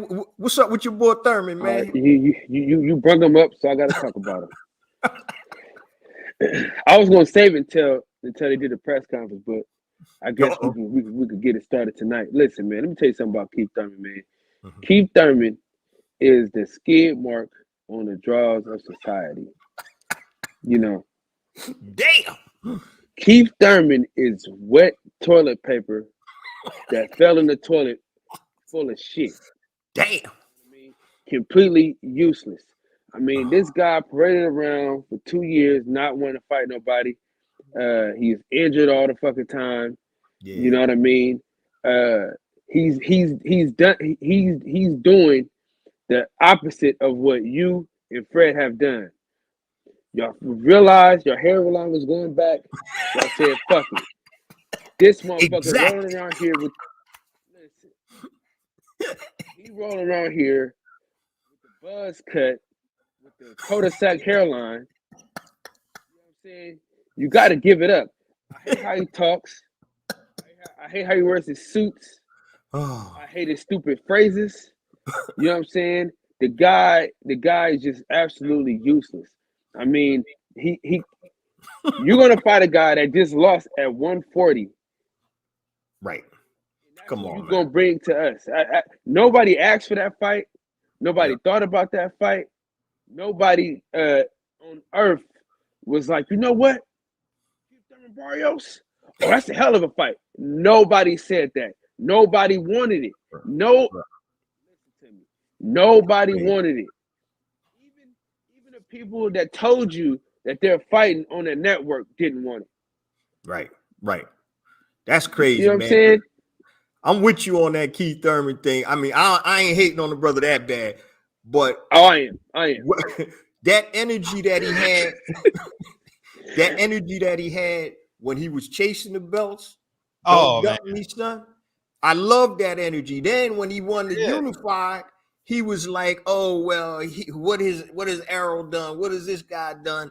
And now he's been out of the game. He always hurt. I don't know what we talking about mentality now. He married, got a kid. You got the dog in you anymore, or you playing with this or what? So my thing with Keith Thurman is, I used to like him, but just the way he was moving, man, with I'm the big dog, you gotta come see me. I need a tune-up, I need this and that. Man, you just played yourself out of the freaking division. Errol don't want to fight you. Crawford will knock your ass out, and Jerron will knock you out. I think he don't know who that's. I'm telling you. That's I was gonna go there too. He get ready to cash out. He gonna take this Barrios fight, win that, and he gonna get one more shot, and he gonna cash out, and he gonna call it a day. I'm telling you, that's his game plan. He already been out the game mentally. He told us he don't know who Jerron Ennis is. Yeah, come on, man. Come on. That right there shows me. You know what I'm saying? That you're a loser, you're a slacker, you're a has-been. You got lucky for the time when you had the belts. You got lucky, and then them dogs came, and you said, "No, I ain't fight none of these niggas here. I'm not gonna fight no black people ever again." If you think about it, he lost to Manny Pacquiao. He got spanked up. I never even thought about that, bro. Pacquiao, he fought, what was the dude almost knocked his head off when he came back? Mexican boy. Jessicito. Josecito. Jessicito. Yeah. I ain't even think about that, dog. Damn. What was the other cuz's name? The Mexican puncher back for PBC. Granados. Adrian Granados. Yep. He fought Granados? Didn't he fight him back? He didn't fight Granados. He fought Porter, Pacquiao. He fought Collazo. Same thing. Same difference. you know what I'm saying? But he for damn sure wasn't fighting no black people after he fought Sean Porter. He said, you know what, this was too much. You know, this is too much for me. You know what I mean? I'm losing my hair, my ponytail. I gotta cut it off. Oh my God. You know? Here, you mentioned the name Luis Collazo, right? So this is when I knew, and I'm gonna jump back in time. When Ricky Hatton first fought at 147, he fought Luis Collazo, right? So they was making all of this stuff about, Hatton. And at 140, after he walked through Costa Zoo, great win. When he jumped to 47, he fought Luis Collazo. I'm watching the fight with a bunch of people that don't know, as Roger Mayweather would say, shit about boxing, right? And in the last 2 rounds of that fight, if that fight went one more round, Luis Collazo would have knocked his ass out. He was clutching, holding, and grabbing. His next fight was against Mayweather. Man, you know how much money I made on that fight, bro? Come on. I knew he wasn't going to be able. At 47, that ain't his weight. Even after he got his chin checked by Mayweather, dropped back down to 40, and Manny straightened him out. But just that perception of understanding what you're looking at. That's what a lot of these cats, I'm amateur boxer. I grew up in the game. I was telling Fred, my father's best friend grew up like his brother. I'm gonna give you a quiz, Kyle. You ever heard of Willie Reddish? No. All right, you a young boy, man. All right, so my dad grew up in North Philly. His best friend, like his brother, was Willie Reddish. Willie Reddish's father, Willie Reddish Sr., my Uncle Willie, was Sonny Liston's trainer. So when I talk about, my dad used to tell me stories about Sonny Liston all the time. So that's the type of claw and stuff. When I talk about knowing boxing myself as an amateur till I got beat up by a dude 3 weights above me. But yeah, that's real talk, man. They stepped me up, man. Dude balled me up, cuz. You ever see somebody like in a street fight, and you literally like this? You got your leg up. That's how I was in the ring, cuz. This dude was killing me, right? That was my last fight. But anyway, but only fight I lost. But I knew at that time, man, as you get older, the power, it's a big difference from starting out when you 8, taking punches, when you 12, 13, when that power start coming. I'm like, there's got to be a better way to make a living, right? But anyway, long story short, though, that's the type of shit that I grew up on, listening to my dad, being in the gym, watching fights with people that knew what they were looking at, the subtleties of the sport. And that's why I can't even watch fights in crowds no more. Me, one of my boys from New York, and one of my other friends from Philly. Those are the only 2 cats I will literally go and watch a pay-per-view fight with. Because you got nuts running around. They need to have freaking headgear on because they don't know shit. They need to be sitting up with headgear on because they don't know what the fuck they watching. It's ridiculous, man. So that's why I appreciate, Fred, your show. Kyle, I love what you bring to the show. I always check out my boy Dante, my boy Blue. Now, one thing, I love Blue, but yo, man, why he got to tell you to do shoe size and hat size, man, before you get into the video? Right? Ikey, Champ Side, all them cats. Yeah, those some great brothers. And yo, you know who else, man, that's been on your show, bro? Who I'm like, yo, this dude knows what he's talking about. Man, my man Drew Titan. Drew, That, the Droof. yeah, Drew. When I saw him, I'm like, yo, this is a cat that I could sit down and watch a fight with because he know what he's looking at. Yeah, Drew, my dude, man. Yeah, man. Yeah, I'm like, all them cats, all you guys do a tremendous job. You new media, as we call it, and you talking exactly what you feel from the heart, man. I respect that and I appreciate that, man. Because thank you. This other crap you got out here, these paid shills. Come on, man. You can't even take some of their stuff seriously, man. Yeah. It's coming straight from the promotion. Yeah, right. Man, you Most gonna get me definitely. blackballed too, man. Hey, hey, I can't wait to listen. go ahead. Hey, Fred, listen, Fred will get you blackballed. Fred is a Sour Patch Kid. You know what I'm saying? First they sour, then they sweet. You know what I'm saying? Like he'll get you blackballed somewhere, but then his name will carry weight somewhere else that'll get you somewhere even higher. Okay. So, you know. Man. But let me tell you, you know how you just said people don't know about boxing? A nigga came and ran to come find me at work to tell me that Jojo Diaz gave Devin Haney a tough fight. I said, nigga, would you get the fuck out my face with this shit, man? You know, I said, dog. Yeah. I said, I'm gonna amuse you for a second, and we're gonna rewatch this fight together, the highlights together. Bro. I said, now what the hell was you watching, brother? He controlled it from 1 to 12. 1 to 12. It ain't people act like you in the fight, you're not gonna get hit. You're gonna get hit. You know what I mean? That's part of the game. But he controlled that fight, and there was never a point in that fight where you felt that he was in danger of losing. You know, unlike the last fight when he got clipped by my man, I forgot in the 10th round. What was Linares? Yeah, Linares. Yeah. Yeah, I mean, I contribute that to boxing. Like, yeah, a black fighter gets hit. That's an outboxer. Oh shit, that earthquake was 8.5. You know, like God damn, go high, go to the highest mountain, go hide your kids. What that go hide your kids, man. Hide your wives. God, Antoine Johnson. Yeah, I'm like, the dude just got hit one time in 12 rounds, and now he can't fight. Bruh. Get the hell out of here, dog. Like, what is this? Hey, Fred. Yeah. Let's start some shit, Fred. Okay. Before we get out of here, let's start some shit. Okay. Leonard Ellaby. Go ahead and play that. Oh, which one? Cue that up.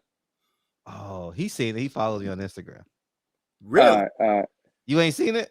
Nah, what happened? What do you do? Cue it up, Fred. You ain't about to fight Leonard, are you? No, we ain't gonna fight. He's just gonna yell at me when he see me. He gonna try and bully me. You know, that's all. You know, Leonard gonna be Leonard. You know, I heard he was trying to get at Eddie Hearn, huh? Man, no one believes that, man. You need more people, man. Yo, they need to put that. I paid for that on pay-per-view before this freaking some of this other stuff. Oh yeah, that shit would be. Oh man, that's to watch Keith Thurman versus Barrio stuff. That's crazy. Yeah, I ain't paying for that. Okay, let's see what he said. Y'all can get him. Y'all can get that man. Some going. You know what I mean? It's like I'm not gonna play that game. I'm not gonna allow him to disrespect me. Like he played that little game. I guarantee you. He come 10 feet close to me. I'll smack the shit out of him in front of everybody, and I mean that. I'm not gonna play those games. I'm not gonna play those. Them are kid games. I'm gonna stay in my lane and mind my business and take care of my fighters. But this back and forth. I'm not gay no more. I am delivered. I don't like men no more. I said I like women. Women. I said women. I'm not gay. I would not date a man. I would not carry a person. I would not put on makeup. I will love a woman. Hey, listen, you can't tell me Leonard Ellaby don't sound just like that dude, man. Damn, fella. That shit's still funny, man. Yo, oh my god, yo, I you know what? I did see that. I like women. Oh my god, yo, yeah, god damn, that shit's still funny. That shit's still funny. What do y'all think? It's still As talk about promoters, man, who do you think? What promotional outfit you think is doing the best job right now? Ooh. Top Rank. You think so? Top rank? You think top rank? Top rank. I mean, for the fans. Yeah, for the fans. Yeah. Yeah, top rank. Top rank. Yeah. Top rank. That Let's see. makes sense. Yeah, I mean, because it's free. Like I got ESPN, so I don't That's have my point. I don't have Showtime no more. I never ordered the Zone. I don't have I cancel my ESPN Plus. Damn. Yeah. What you be bootlegging the fights, man? Man, I figure it out. Figure it out. Nah, I feel you on that, man. Because I just stop. I mean, it's getting to the point, man. It's ridiculous, man, with these matchups. And I just and I'm with you, Fred. We got to stop supporting that stuff, man. Because the more we support it, the more they're gonna go ahead and do it. It's just like in any relationship, you teach people how to treat you. Right. So you know what I mean? So if you can get away with that, guess what? They're gonna keep doing that.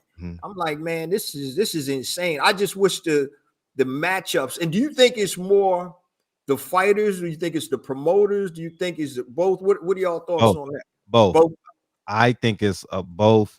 And I think I would say 70-30 promoter fighter. Okay. Because the fighter always many times give up their power. Talk to my team, talk to Al, talk to Bob, talk to Eddie. You know what I mean? And I think when the fighter starts taking control, they got to understand and accept. Once you take control of your career, you've accepted being the black sheep. Yeah. You fighting the establishment. Yeah, you can't expect acceptance when you're going against what they've built for 50, 60 years. Right. And I think fighters and humans in life don't understand that. You know, like for example, like independent media. They independent, but they want a job with Showtime. I'm like, why do you want a job with Showtime? That means you're not independent. That means you're curating your platform to get accepted. Is there anybody in particular you talking about? No, I'm just saying no one in particular. Okay. Would I say anyone in particular? Oh man. I would say people like Radio Raheem probably would want to work for a network. Gotcha. I would say Marcos Villegas probably wants to work for a network. I would say someone like Sean Zintel probably wants to work for a network. You know, people like that. I would say that. And so you're not going to get them to really, really dig, you know. So and I think we have to enjoy this independent journey. Definitely enjoy this independent journey, man. It's a beautiful journey because you get to move on your terms and minuses. Yeah, you get to be on TV, but there's people like Blue Blood who do numbers that exceed ESPN boxing's coverage. You get what I'm saying? He does crazy numbers. So easy. You know what I mean? So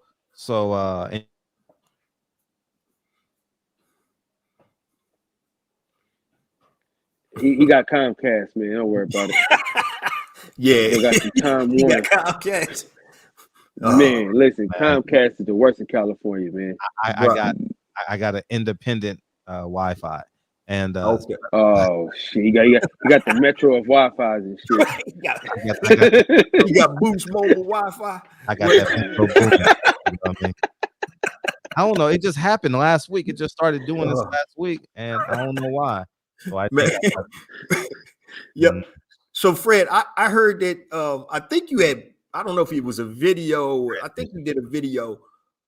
Talk to me about, because I don't know if I responded to you or somebody else, but talk to me, if you were a top fighter, how would you move forward? I responded. I talked about Sugar Ray Leonard in a post I responded to with Mike Trainer, how Sugar Ray was a free agent. He hired Mike Trainer to do all the logistics. If you were a top fighter, or if you had one of these top fighters, their ear, what would you tell them in terms of how to put on shows or how to monetize what they're doing? First thing I would do is fire my promoter. Gotcha. First thing I would do, I would get a street team. I would get a PR team, and it would be based off of performance, because you have my name. You have the ability to walk into any office possible. You should be able to go into a car dealership and walk out with $20,000. It's just no way around it, right? And I would do PR every day in some shape or fashion, whether it's an Instagram post or an actual interview or collaborating with someone. Every day, Fred would have this fighter, and I would have stored content. Like for a week, we're gonna hire this videographer. We're gonna pay him $3,000 or $4,000. He's gonna work with us for a week, and we're gonna build this content log, and that way we can just keep on pumping. And I would never ever give Showtime and Fox and ESPN my content. Gotcha. Never under any, like I was watching that Sean Porter stuff, Sean Porter and Terrence Crawford. I would have never gave up that content. Never in a million. It was great for me to see. I was like, man, it was great to see Sean Porter and Kenny Porter and their relationship, but I would have never gave that up. Never ever gave that up. And I think it's just important that fighters understand that 3% will cost your kids 30%. And they don't understand that. They think, 3% for the belt. I would throw a belt in the trash. Listen, if I'm Deontay Wilder's cachet, Earl Spence cachet, these belts going in the trash. Now you got to come to me. And I wouldn't do that without having to deal with Terrence Crawford already. Right. We got a 2-fight deal with Terrence Crawford. Everything is set in stone. We're not fighting for these belts, Terrence. We fighting for legacy and the people, man. You know what I mean? And kind of like Floyd did, huh? At the end. Yeah, at the end, because he was the cash cow. Like, like, you know, who doesn't want a piece of a $30-40 million guarantee? Man, talk to me, man, about the actual event, right? So would you, as entertainment guys, call it four wallet, where you rent out the venue? I know you need a promoter's license. Rent out the venue, ticket sales, merch, and all that. Would you do that? Recommend that for the fighter? Yeah, I would. Yeah, and it's easy to get a promoter license. You just pay the $500 to $1,000 in the state, and boom, you have a promoter's license. And it really is that easy. People like Respect the Tech. It is that simple. Wow. You fire your promoter and you move forward. Roy Jones did it. He went straight to the network. He can do it. You know, Bob Arum tried to come, and then Bob Arum tried to shame him. You know, but because you're talking A-level top shelf talent, you're not talking like Josecito Lopez, who needs the system to keep him in play. But yes, I would definitely rent out and it's so inexpensive, man. Yeah, man. Yeah. To $200,000, I'd rather take that risk than give my promoter 20%. Right. It's simple math. There's a guarantee on the return on this $200,000 because I have the event coming, and the event will sell because of your name cachet. I know 10,000 people are coming to watch Deontay Wilder in any city, any major city. 10,000 people are coming to watch him. Right. And so you have the opponent, and the opponent brings the other. You know what I mean? So yes. What would you do about? So would you go directly to the pay-per-view buyers, or would you go use like over-the-top OTT platforms where you do your own streaming? I would definitely do my own streaming in a heartbeat. Gotcha. I'm not in a heartbeat. And it's so inexpensive. Like streaming is pennies on a dollar. Like production.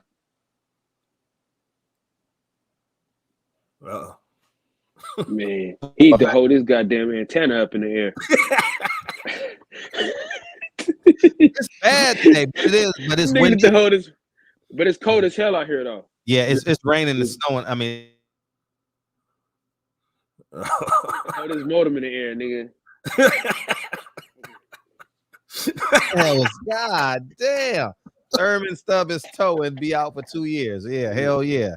Shit, motherfucker hairline gone. Motherfucker. Yeah, he was a hair follicle at this point. He might retire. You know, why me? Why me? Why me? The friend don't have Wi-Fi. He got why me. It's bad tonight. And, you could tell he don't watch Frozen, Fred, because he need to let that shit go. Let that hairline go, man. That shit's fucking terrible. Yeah, Oh, that's crazy. So He so need to just cut it. He could just cut it real low. You know what I'm saying? who Where it that? look like he got some hair, even though he don't. Like, you know what I mean? Cut him real low. Who You know that? what I Who you mean? talking about? Keith Thurman, raggedy ass, man. You back on Thurman? Oh yeah, he Well, goes on Thurman. He could do it. He could do a whole week. He got 6 months of content. Man. Oh my God, Keith Thurman's the fucking worst, man. Yeah. How do you go from fucking ponytail to worst? going bald though? I'm telling you, that was a front lace, dog. I'm telling you. I believe that was a front. How do you? He went from having a full-fledged ponytail to I want to change my look. No, Yo, now remember now that boy ain't been in the ring for freaking 2 years, man. That shit can happen fast, cuz. Really? You know? That fast? But he didn't even go to a good barber. That chin strap was fucking terrible, Fred. Like, bro. Yeah, that chin strap was bad. Yo, Kyle, where you at? You in California too? Yeah, I'm in Oakland, man. Yeah, oh, yeah. Okay. You man, look, Keith Thurman about to come after you, boy. He about to listen. Oh, this and that's gonna be a settlement of $350,000.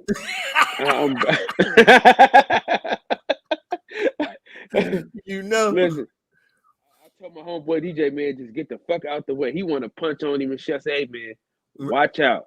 Right. Let me have this dance. These fighters would never fight fans. These fighters would never fight. They'll talk big shit. They ain't fight no fan. Listen, they know damn well. They not fight no damn fan. Hell, are you the dumbest? If you fight a fan, you are the dumbest fighter in the history of the sport. Yeah, that's crazy. I mean, they got too much to lose. That's a crime. Hey, let's hope he's the. Hey, listen. Let's hope he's the dumbest cat in America. Dude. That $350,000 look good in my bank, nigga. I can buy. I can make all the cereal companies I want, nigga. The funny thing, I have no fear. I have no fear of a fighter. This motherfucker. Just go outside. Yeah. You should go outside. Yo.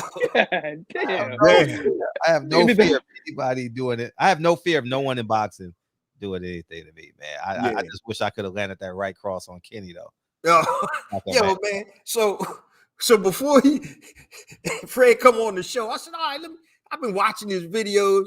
Then I happen to see, I'm like, yo, man, he about to go hard with Kenny Porter. I'm like, man, I didn't see him, man. I didn't see him.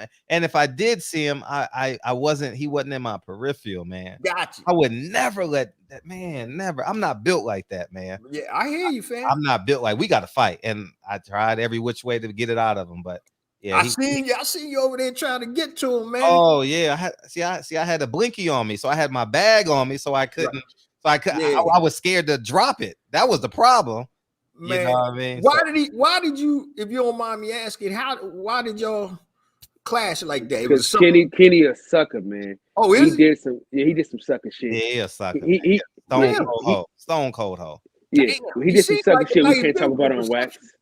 Yeah, he's on some sucker shit though. He a hoe. Damn, listen, man. He wears sunglasses in the building, Jay. Yeah, fact.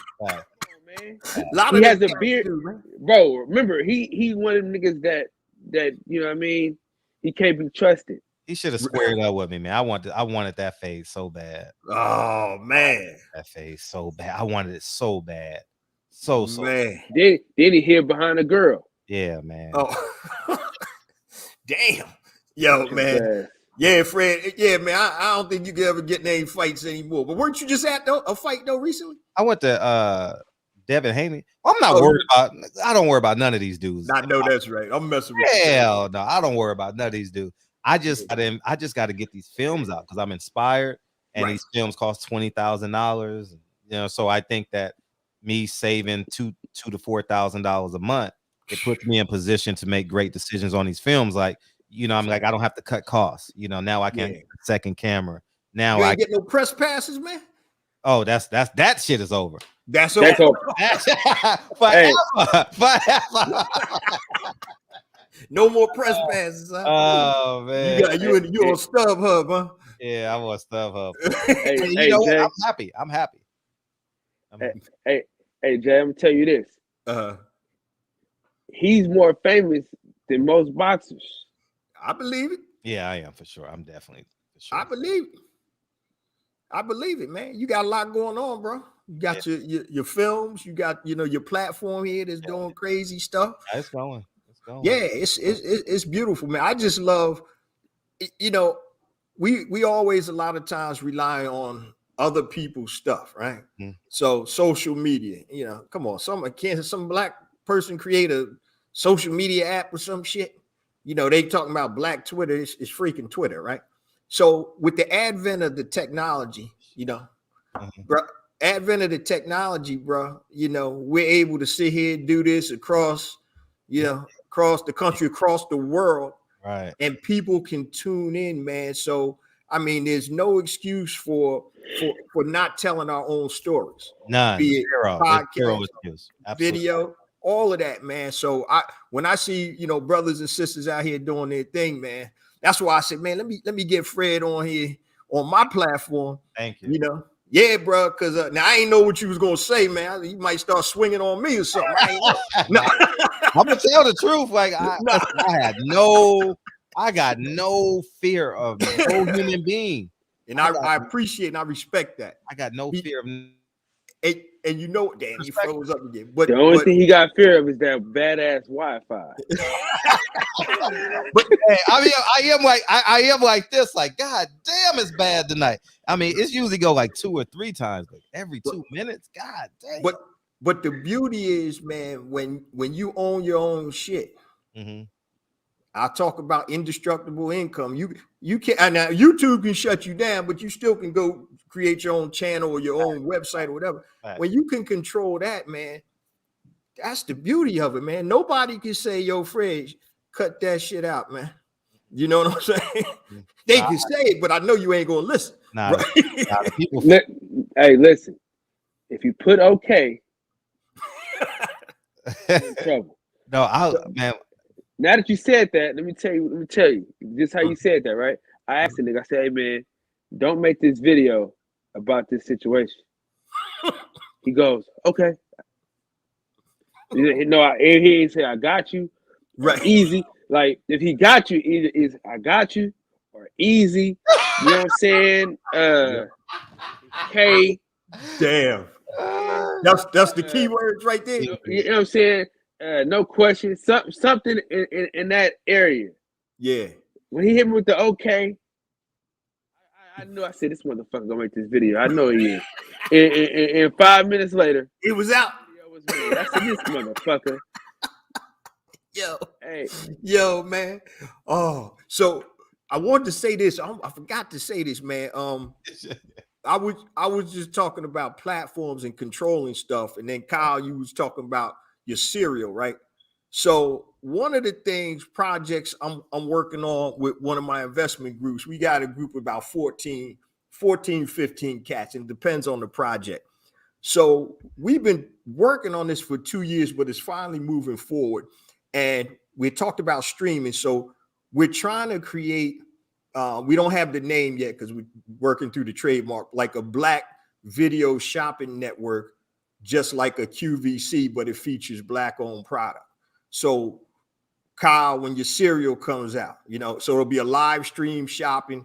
It's not going to be 24 hours a day and we're not going to have a studio like QVC. We're going to let people do it from their location, but we want to create a platform where black product producers can get out and share their information, do videos about their products, just like QVC. It's funny, QVC started out with unique type of products that you couldn't find anywhere else. Now they're selling freaking Tupperware and stuff like that. Mm-hmm. So, so just got to the point. But why isn't there a platform? I've created a platform, but it's not a video component platform, besmartbyblack.com. But that's just, put your product up, people can sell it. But when you can demonstrate a product, right? Mm. Now, I don't know how you're going to demonstrate cereal. You might get a big ass mixing bowl or whatever and start eating with a cooking spoon or whatever. I don't know, but if you have a product, like one of the keys to successful product, like when people do infomercials, is a demonstrable product, a product you can demonstrate it solves a problem and the price point is aligned. So you can have those three things, but cereal, if it's a black-owned cereal, trust me, if it's done right, the videos and stuff, people will buy it. Because I think not just like QVC is just for everybody, right? And the way I know about this, my wife, she probably got QVC on upstairs now while she's sleeping, because she be going to sleep with that shit on. She likes the noise. I can't stand it, right? But I think we need to start using this technology, this streaming, to be able to what I always talk about on my podcast is build an economic power base in the worldwide Black community by building and supporting Black-owned businesses. And so that's what I'm trying to bring to the table. And we're trying to raise $1 million. We had about 500,000, which is a great start. And so we're working on that, and we're hoping by Q3 of next year that we'll have the first iteration of that. Now, it's not going to be on your cable networks. It's going to be streaming. Then it's going to be the website, and then it'll probably be on YouTube also. And and so it's video shopping online with Black-centric or Black-owned products. So keep an eye out for that. I want your cereal on there too, bro. You damn skippy. I'm hitting you up. I already follow you on the gram, the boxing section. Hey, listen. Yeah, I ain't coming to fuck around. And man, listen. You get at me, man. Like I said, bro, I'm more than happy to any information, knowledge that I can share with you, bro. Walk you through it. That's what I do, man. The one thing I gotta find is this one cereal that got discontinued. I want to figure out how to get that shit back popping, and I can, man, shit, shit. You ain't talking about Count Chocula, are you, man? No. Waffle Crisp, man. Waffle Crisp is the best cereal ever made. Yeah. I'm telling you, man. So Master P, he got it right. He got the name. He's got it, so that, like I said, syrup, pancakes. I think he got cereal. He got the wrap snacks he partnered with. And so, and that was my whole thing too, man. Start selling consumables. So, you go to the supermarket, right? You probably buy the same shit every time you go to the supermarket. You may have a little variation here and there, but you buy the same ketchup, same hot sauce, same whatever. And so if you can become one of those favorites, quote unquote, because you never see McCormick's or seasoning salt, or none of them cats really do commercials. You just happen to see it in the supermarket and people buy it, and that's really what Master P's trying to do. I'm trying to do the same thing with my hot sauce and some of my other stuff. But I think if we have a platform to introduce it, and now people start buying it via e-commerce, and now you can transition into the stores because now you got a customer base. And that's something that we really want to, bring out. And I want to tell everybody who's listening, we ain't coming out to compete with QVC because that's a publicly traded company, right? So it's iterations, it's baby steps. You know what I mean? So it's trying to level up at each turn. Just if I'm old enough to remember when BET came out, right? And that thing looked like it was before digital, but that shit looked garbage. Straight up videos, but it was the first iteration. And then eventually it leveled up. And that's what we're looking to try to do, man. So I'm looking for them, I don't know what you're going to call them, man. Kylie O's or something like that. Kyle Crunch. Someone Kylie Crunch. Kyle Crunch. Kilo Crunch. Yo, you going to have that Captain Crunch hat on in the picture? Yeah, listen, I'm going to dress like Sean Porter.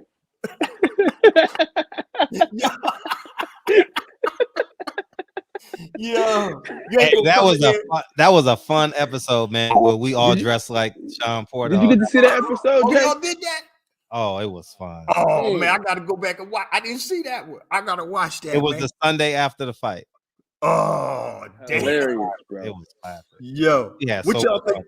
What y'all think about Jared Anderson's outfit the other night? I was worried. Pimp C. Yeah, Pimp C. Yeah, it was definitely Pimp C. I was worried. I was like, that's a little bit much, like in terms of the outfit, but it's just in terms of the mindset shift. Like he had to be a fighter at the end of the day. I'm like, yeah, not aggressive and did his thing, and man, he handled his business too. Yeah, he handled. What y'all think about young brother? What y'all think? How his prospects look at heavyweight? KD, oh man, KD, great man. Keyshawn Davis, No, I'm Keyshawn talking Davis. about Jared Anderson. Oh, he gonna be a world champion, easy. Think so? He's on the short side. He's 6'4". That's what they listed, man. I don't know if he really 6'4" though. We'll see, because Fury's a champion. If Wilder comes back, it's going to be a long time before he become I mean, he can get a belt because Wilder is not unified. So, you got to think. You got to think, Fred. Like two within one, because it takes about 2 years, 2 to 3 to even get to that level. You know what I'm saying? When they move you the way they moving you, they ain't fast tracking him just yet. But I think he'll be cool. Yep. What y'all think? You had mentioned Fred Wilder, man. What's the future hold for him, you think? I don't know. He said he was thinking about retirement, so I don't know. Like, and if your heart and soul is not into it, go. You done made a lot of money. You're a Hall of Famer. You had a great career. Go live the best of your life, the best life. Let me ask y'all: do you think he's an overachiever with his accomplishments in the ring? Absolutely. I mean, he started boxing at 21 years old, and to be able to do what he's done, I mean, nobody has ever been able to do what he's done. You know what I'm saying? And that's why he needs to get the credit that he deserves. I don't give a fuck if you could say he can't box or not. He knocked everybody out, so it don't matter. The funny thing is, they say, "Oh man, he can't box," but he knocked everybody out, right? But then Devin Haney boxed a motherfucking head off. Well, he's knocking anybody out. Well, what do you want? Exactly. That's a good point, bro. What do y'all niggas want, man? What you think, Fred? I don't know. Hey, what's up, Jarvis? I don't know if it's overachieving because he was a bronze medalist. That's true too. But that was even overachieving. That was like his first year boxing. 18 months. 18 months. Yeah. I think he's just a freak of nature, man. Like, that's just who he is. Maybe he would have been a professional football player, had it worked. Like I think he's just a freak. Yeah. Damn, Fred, you done froze up again. He reminds me. I think he obviously has more accomplishments. Y'all familiar with Michael Grant? Hey, let's just keep it here, man. Right here. Let's just keep it here. That nigga gonna freeze and shit. Yep. Y'all remember Michael Grant, heavyweight? He was better than Michael Grant, though. Yeah, that's what I was saying. But so in my mortgage, I ain't talked to Grant in a while, but me and Grant were pretty good friends at one time. And he was telling me, man, that he actually tried out for the Chicago Bears. He was an athlete. You know what I mean? He played in the white trunks. Yeah, basketball in college. And he was an athlete, 6'7". I mean, great athletic build.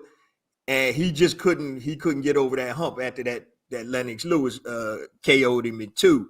But I think Wilder, I mean, his power is just, I mean, it's ridiculous, man. And that brother, I love everything he stands for, man. I was pulling so hard for him on that third Fury fight, man. I was like, God damn, the brother went out on his shield. But I'm like, man, look, somebody, I ain't gonna lie, fellas. I don't know if I ever seen him parry a punch, man.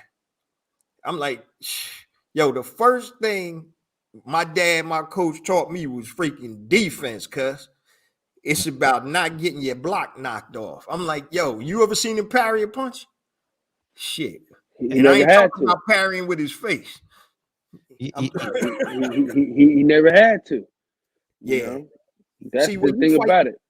You fighting somebody taller than you and longer than you, that comes into play. That's a big difference. You saw that kind of the difference when I only saw the highlights when Isaac Cruz and Tank, he wasn't used to fighting cats that was shorter than him. And when you fighting 6'9" with that length and that skill of Fury, that stuff you was doing before with shorter cats, you got to change it up. And I think that was the problem. He wasn't able to deal with that because he didn't have the fundamentals. He had the power, he had the will, he had the heart, But those fundamental skills, when it comes down to it, what Floyd says, skills pay the bills.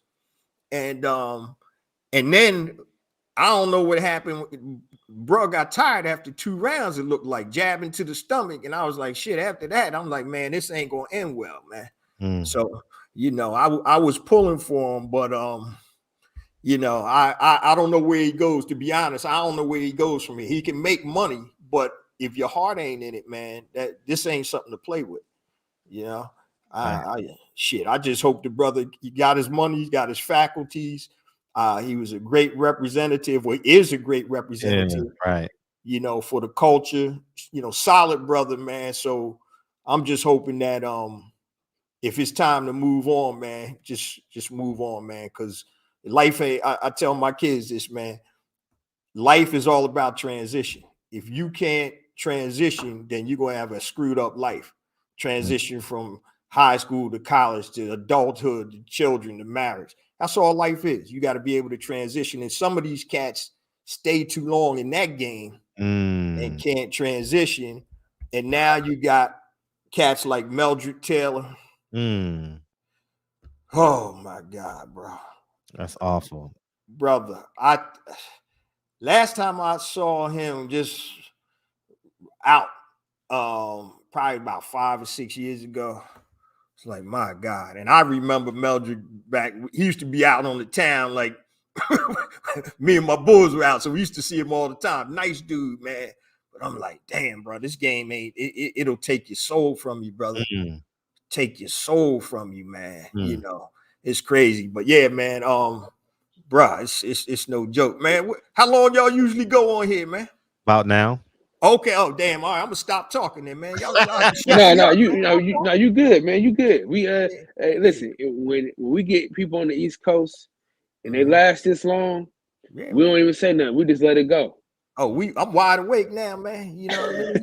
And then you know what's so funny, man? I just love to talk boxing with educated people, man. So it's very Let me beam him out there. Let me beam him.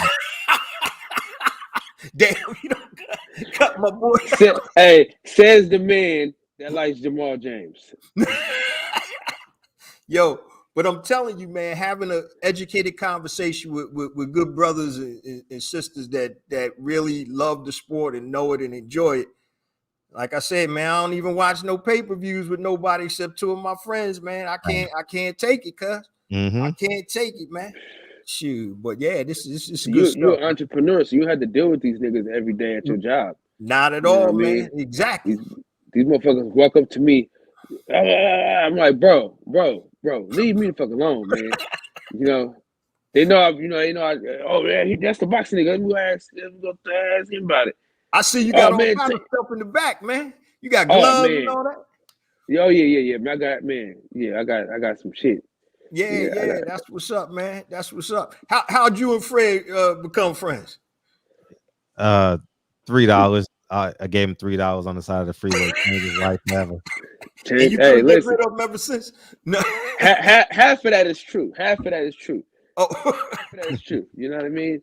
Was it $6? It was a McDonald's sandwich. Yes. You know you're too cheap to give me a whole fucking $3. Oh, you already know that. That's funny, man. Oh, how you out here begging for money and you got a haircut? I got some clean Air Force Ones on, asking me for $3, man. That's how y'all met for real? Yeah, he was homeless. Oh, get out of here! Oh, come on, man. He was homeless with 4 kids. You know? Oh, damn. Hey, man, stuff happens, bro. Yeah, stuff happens. Nah, hell no. Hey, man, I ain't here to judge. That ain't my job. You know, shit happens, man. Fred, he was one of the first people to have a live show that allowed people to call in and shit like that. Okay. And I used to call in before before all this shit, man. Before he had the lights and shit, man. That was worse. That was worse. No, it his show, bad, but it just go off. Look, it's 11:09 right now. Yeah, it's been cut off. I hear you. Like, I don't know what it was, but every the timer on that John, huh? Cut him off. Oh man, That's what's up. Nah, that's cool, man. That's good. And you know what's so funny, man? And Fred, I know you can attest to this. The relationships that you forge on Man, your aren't they show, beautiful? it's crazy, isn't it? I get to talk to, brothers like y'all, man, meet people from all over the place, man, form relationships with people that probably wouldn't even have talked to me. You know what I mean? If I stepped on their shoes, you know what I'm saying? So, but it's a beautiful thing, man. And one of the things I always talk about too, guys, is not just meeting people, man, let's collaborate. What can I do to help you, get where you need to be? That's You right. know what I'm saying? Yeah, That's what most it's all definitely. about, man. Service. It's really about that service, man. About service. Yeah. That's what Deontay Wilder says about service. Service. That's it, man. That's what we're here for. We're here for service in whatever form or fashion your service is, man. So, brother Kyle, I'm serious, man. I'm gonna be mad if you don't reach out to me, dog. I'm telling I you, already you know what you need. listen, brother. I already followed you on the gram. All right, that's what's up. It's the boxing session. So all right, yeah. No, this All is right. necessary. Listen, Yeah, in bro. my phone right now, I was trying to Google how to make cereal. Like it was a whole Okay. cereal machine you can make yourself, but Mm-hmm. my wife, she want to be a nurse, so she ain't got time to be helping me make no damn cereal and shit. But Yo, you know what else is a good business that I was going to start years ago? But the shipping was the thing that transportation kind of took me away from it. Popsicle manufacturing, right? Water and flavoring with a flash freezer, which you could buy for $5,000, and you literally can produce close to 800 to 1,000. This is a low end machine, popsicles a day. Buy the wrapping machine. Problem is when you transport cold goods, that's a lot higher than shipping something, regular FedEx or whatever. But that was a business, man.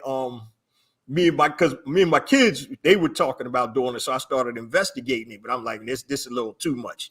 We started businesses before with them, but I was like, nah, because we trying to get in stores. But that's something, man. You can do that stuff literally at your house and go out to flea markets. There's this cat called the King of Pops.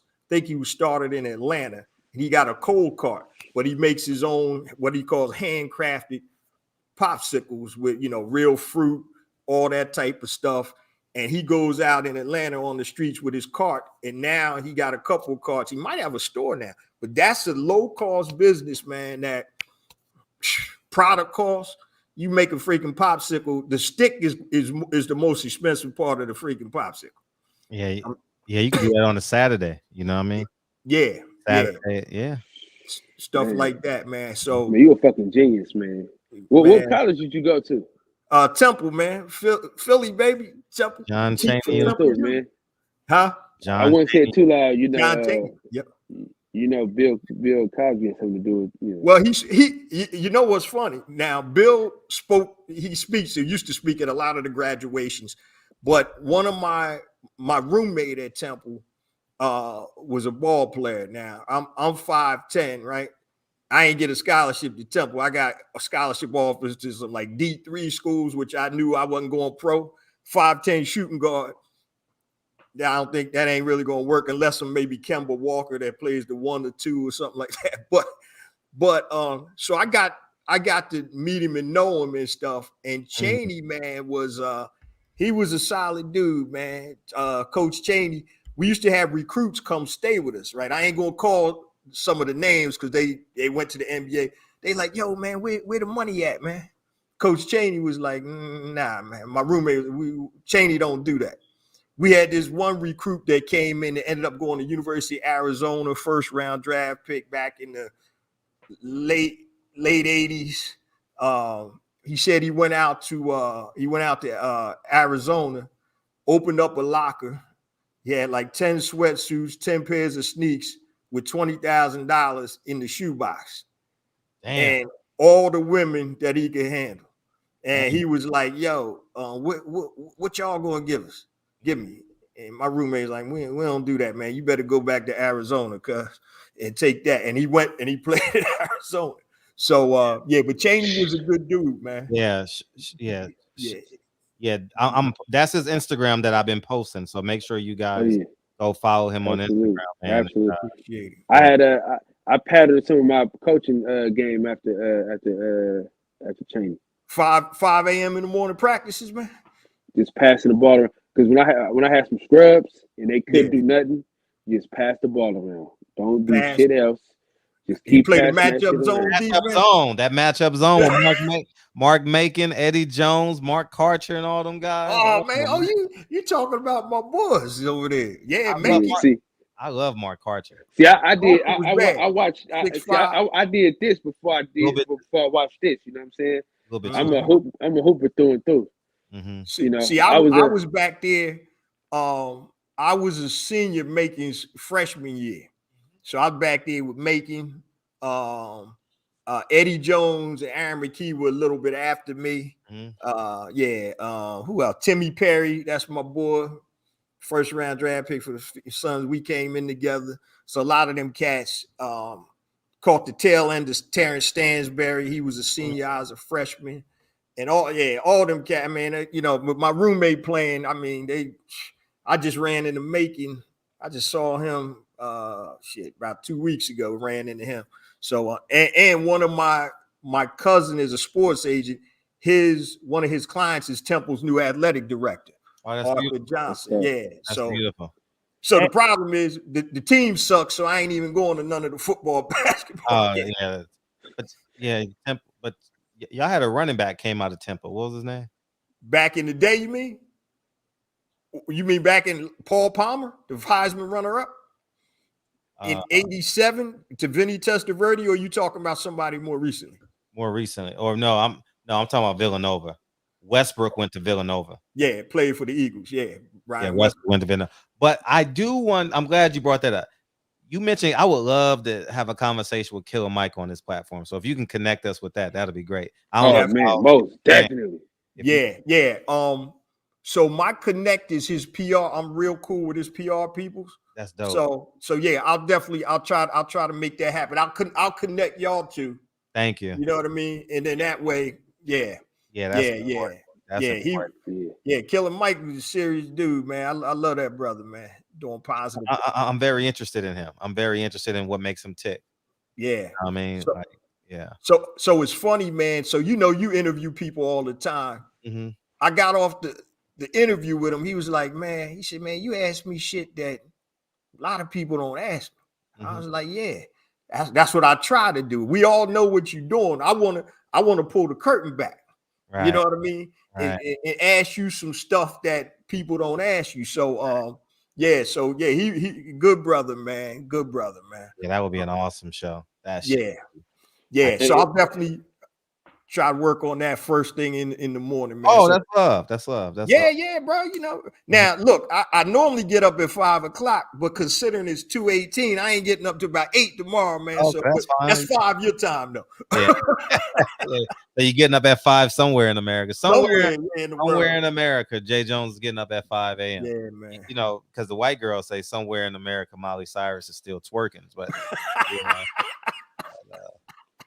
yeah, that's what's up, man. I mean, I'm DMing you right now. Okay, that's what's up, man. Yo, remind me to block him, Fred. Let me stop. No. Block. You know that. Yeah, bro. So we definitely gonna link, like I said, man, and we'll share numbers or whatever, and we'll definitely make that happen, man. That's totally. Yeah. I'll be in Philly at the top of the year. I got a documentary. State, man. Yeah, now look, I don't live down there in the Badlands now, so you're gonna have to travel over there, bro. All right, but yeah, bro, yeah. Come on through. Kyle will definitely sleep in the back of your station wagon. No question about it. Sure. And I got a documentary coming out on Christmas. It's called The World War Story. It's about one of my homeboys that's he a boxer out in Philly. He from the Badlands. That's where I get my career from. Joshua Jones. What weight is he? He had 135 and 140. Okay. I ain't heard. He young boy? Yep. He some shit happened, man, with his promoter. So he had to kind of start over, but he trained with Jerron Ennis and Bozy is his trainer. Okay. So yeah. Who's his promoter now, man? Let's start pre-ordering that. Yeah, bro. I gotta get you on the show too, man. Oh man, absolutely. We promote, yeah, definitely, man. Definitely do that, man. That's what I'm saying, man. These platforms they ain't for me, man. They for everybody else, bro. So, you know, any collab, like I said, anything I can do to help y'all move whatever you guys are doing forward, man. Just reach out to me. That's what it's all about, man. And before we close, that cereal is necessary though. Yeah, that cereal is the most necessary. You know what I mean? bro. Because me and Fred, we had a whole show about cereal. We did. Get out. Yeah. Yo, I'm telling you, we can bring it to fruition, man.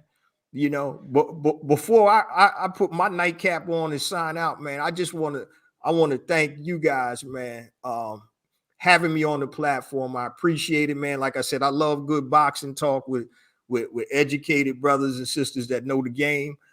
Just the conversation and the camaraderie, you know, that we're able to have, man. Why you laughing at me, bro? No, I'm laughing at mine. The top 3 cereals go. We ain't about to be sitting there for 3 hours. Yeah. But I just want to, you know, thank you for having me on the platform, man. I truly appreciate it. Look, man, I'm gonna be a caller, man. So I need that VIP status when you start talking boxing again, man. I'm gonna be up in this piece. I want to be a guest in like 60 days. You got to come back. All right, that's what's up, man. I love it. Please come back, like for real. Yeah, man. You were a lightning rod tonight. Sure. What'd you say? A lightning rod? Hell yeah. Wow. Well, people, I ain't even look at the chat. They was fucking me up. The chat was booming tonight. Oh, okay, that's what's up. The chat was booming tonight. Positively, I hope. Nah, nigga, you listen. You changed more lives tonight than you know. Okay, that's what's up. Kyle Dave's about to have his own fucking cereal. It's going all the way down. Breaking news: Jarvis Brown just jumped off the Santa Monica Pier. Who that? No, you say you done changed lives. You done ruined. Nah, man, come on, man. I'm hoping for the better, family. We ain't trying to do all of that. It ain't. Hey, look, anybody listening, it ain't that bad. Trust me, I done came back from it twice, man. You can do it too. I ain't nothing special, man. I just keep my head down, work hard. That's it. That's it. All right, family. I'm about to go lay my monkey behind down. Thank you. I'm tired, but I appreciate y'all, man. I'm looking forward to connecting. Fred, yo, anytime you ready to get back on my platform, let me know too. And Kyle, we're gonna make that happen, man. Man, absolutely. Appreciate y'all, man. You. Thank you, and thank you. Cool. All right, you gonna click me off? Well, I don't know how to do this. You got this high tech stuff over here, man. We good? He froze it. He froze it. He done froze again. All right. It's an X button. Okay, there. Nigga Fred done froze 8 times. Wow, how come it's doing it bad tonight? Jesus Christ. But man, that was a great another fucking great show, man. That was, huh? Damn. A lot of information. Bro. Nigga. The repackaging on label. Bro. Fred. Yes. Niggas about to have their own cereal, bro. I'm with it. And you know I'm supposed to get that money from that card, nigga. Hey, listen. Me and him gonna talk. That's for damn sure. Cause yeah, nigga.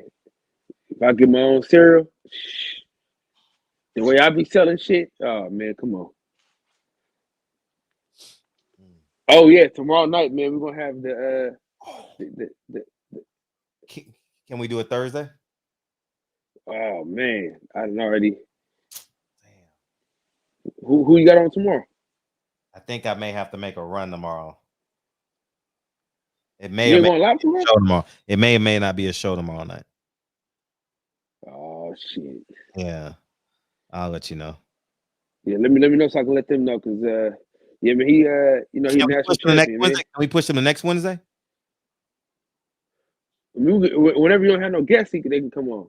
Yeah, we don't have a guest none next week because it's the holidays. They can have any day next week. Oh yeah, I'll let them know. Yeah. Yeah, man. Hey, great. Hey, how's Hook doing? You like, man. I'm still mad about that shit, dog. D. Will said, I forgot about the one-armed bandit. That was funny. Yeah, man. That shit pissed me off, man.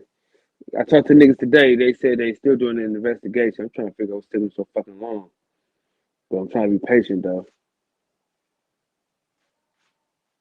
This weekend, I will be calling the cable company. This is too much. This is too much. It's just doing this way too much. So thank God we had a cool guest. Man, that was fucking informative. I'm full. Man. I'm full now. Like I'm full. I don't feel like cracking no more jokes. I'm full. I thought he was a great guest. Man, listen, he got to be top 10 guest. Okay, Got to be easy. Hey, I got an idea. We should go on Brian Custer's show. That's what needs to happen. Yeah, Brian Custer need to have it because you know the people that watch his show, because you know it's a guarantee the people we talk about go watch their show. So listen, you are, you know me, you don't give a damn. You know he would love it too. Brian Custer would love it. He would love it. Man, I'll tear Sean Porter ass up. Oh, tear Keith Thurman ass up. That should be good. That should be good. That should be good. Hey, you know what would be funny as hell? It'll never happen.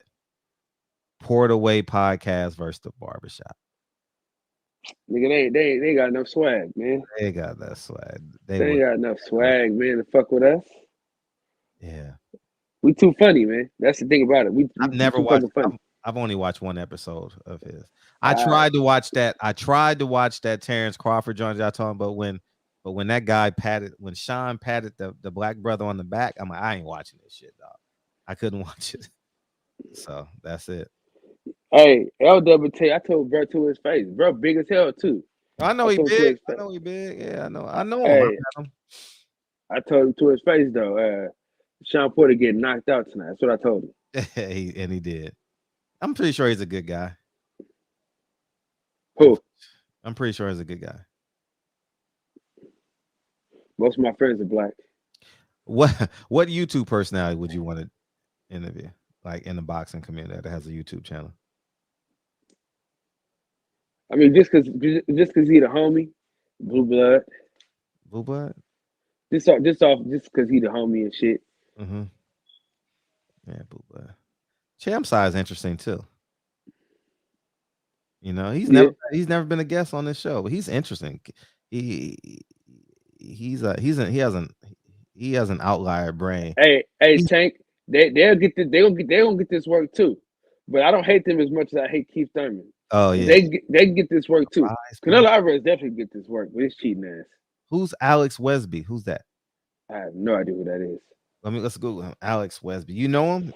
If it's somebody y'all want to see, I can learn him. You know what I mean? I ain't.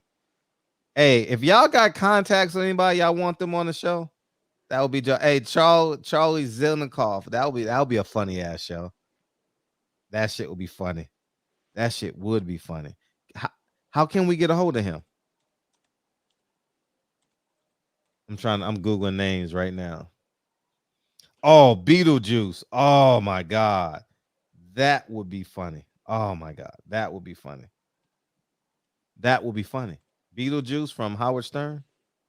Oh my gosh. That shit would be funny. I used to love Howard Stern. Who's Alex Wesby? I don't know who that is. The basketball player? I don't know who that is. The Rise podcast. I don't know who that is. The Rise podcast. Man, we just linked up. We just linked up in the DM. Boys going down, man. I'm about to start writing down serial names all day tomorrow, nigga.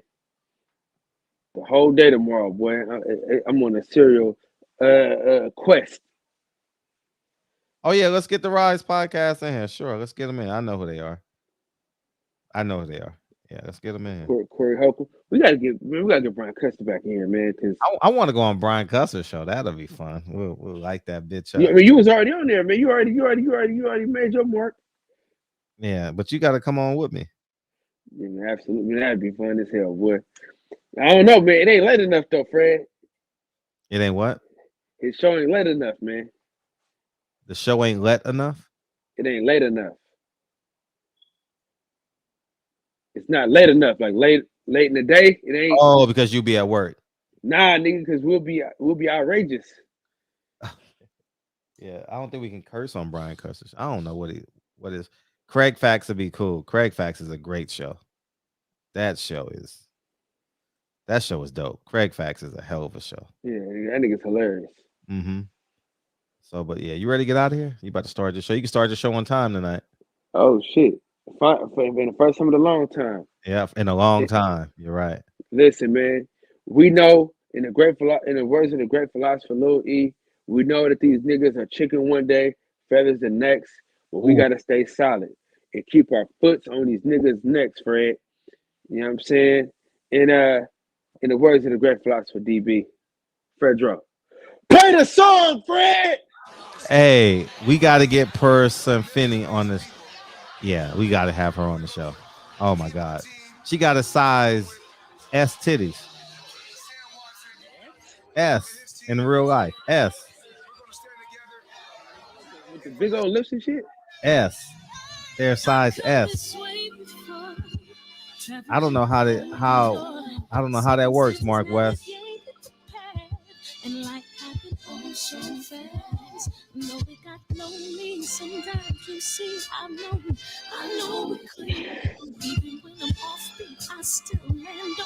Person Finney, yeah. Well, she lives in LA.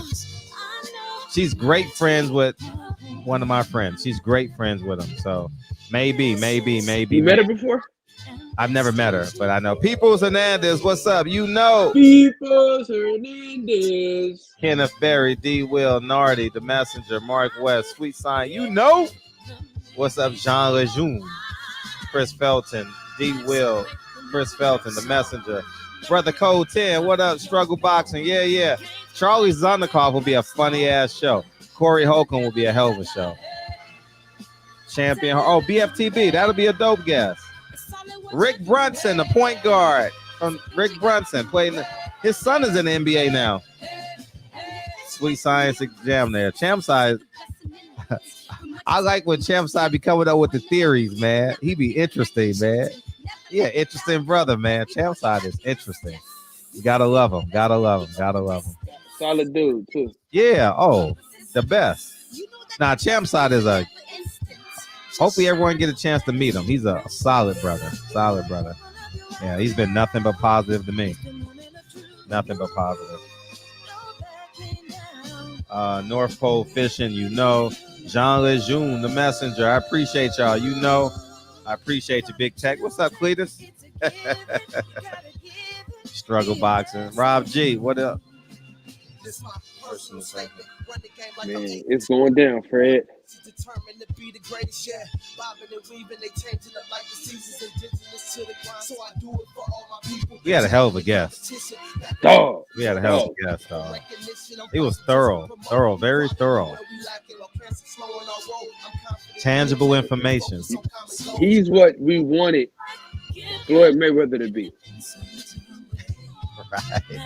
Right. Give the game to the people, man. Give the game to the people. Man, I think Dennis Duggan might have been our. Dennis Duggan was fun as hell, wasn't he? Yeah, I had no expectations for that interview. Ended up being lit in a motherfucker. You know who else was good? Late night. Kevin Cunningham was dope. When we started talking about the Floyd stuff. Yeah. Recent history. Redman was a good one. So many, man. I don't know. From I think I'm trying to think of the ones when I first started. I don't even know. Yeah, I'm gonna go back and look, man. We had some good ones though. Oh, Brianna Betty. I'll call her because you're the second person in the last 24 hours to ask about her. Yeah, we need to have her back. Talk to Earl Spence, Terrence Crawford. The best guest I had on my show was Bree from the movie. When I was releasing the movie? Yeah. No, I'm saying like the actress from the movie. The what? The actress. Oh, yeah, Brianna. You should have her back on. Need to, most definitely. That'd be dope. All right, man. I love you, Kyle, man. Thank you guys, man. You were funny tonight, Kyle. You had me busting up. I like it. Cracking. Hey, Oh, man. dude, man, listen, Fred, man, you allowed me to be myself, man, and I appreciate you, big dog. Everybody can be themselves, man. We ain't motherfucking. We ain't ever censoring nobody in here. I don't give a fuck. Hey, I'm still mad. You didn't let me get on when H Money was on there, man. I know you probably didn't see. I didn't know you wanted to get on with H Money. Hell yeah, hell yeah, hell yeah. I was just waiting for a lull to bring you in. You know what I mean? But anyway, we gone. Thanks, guys. Head over to the boxing section. That's where I'm going. Me and my pistachios. Holla.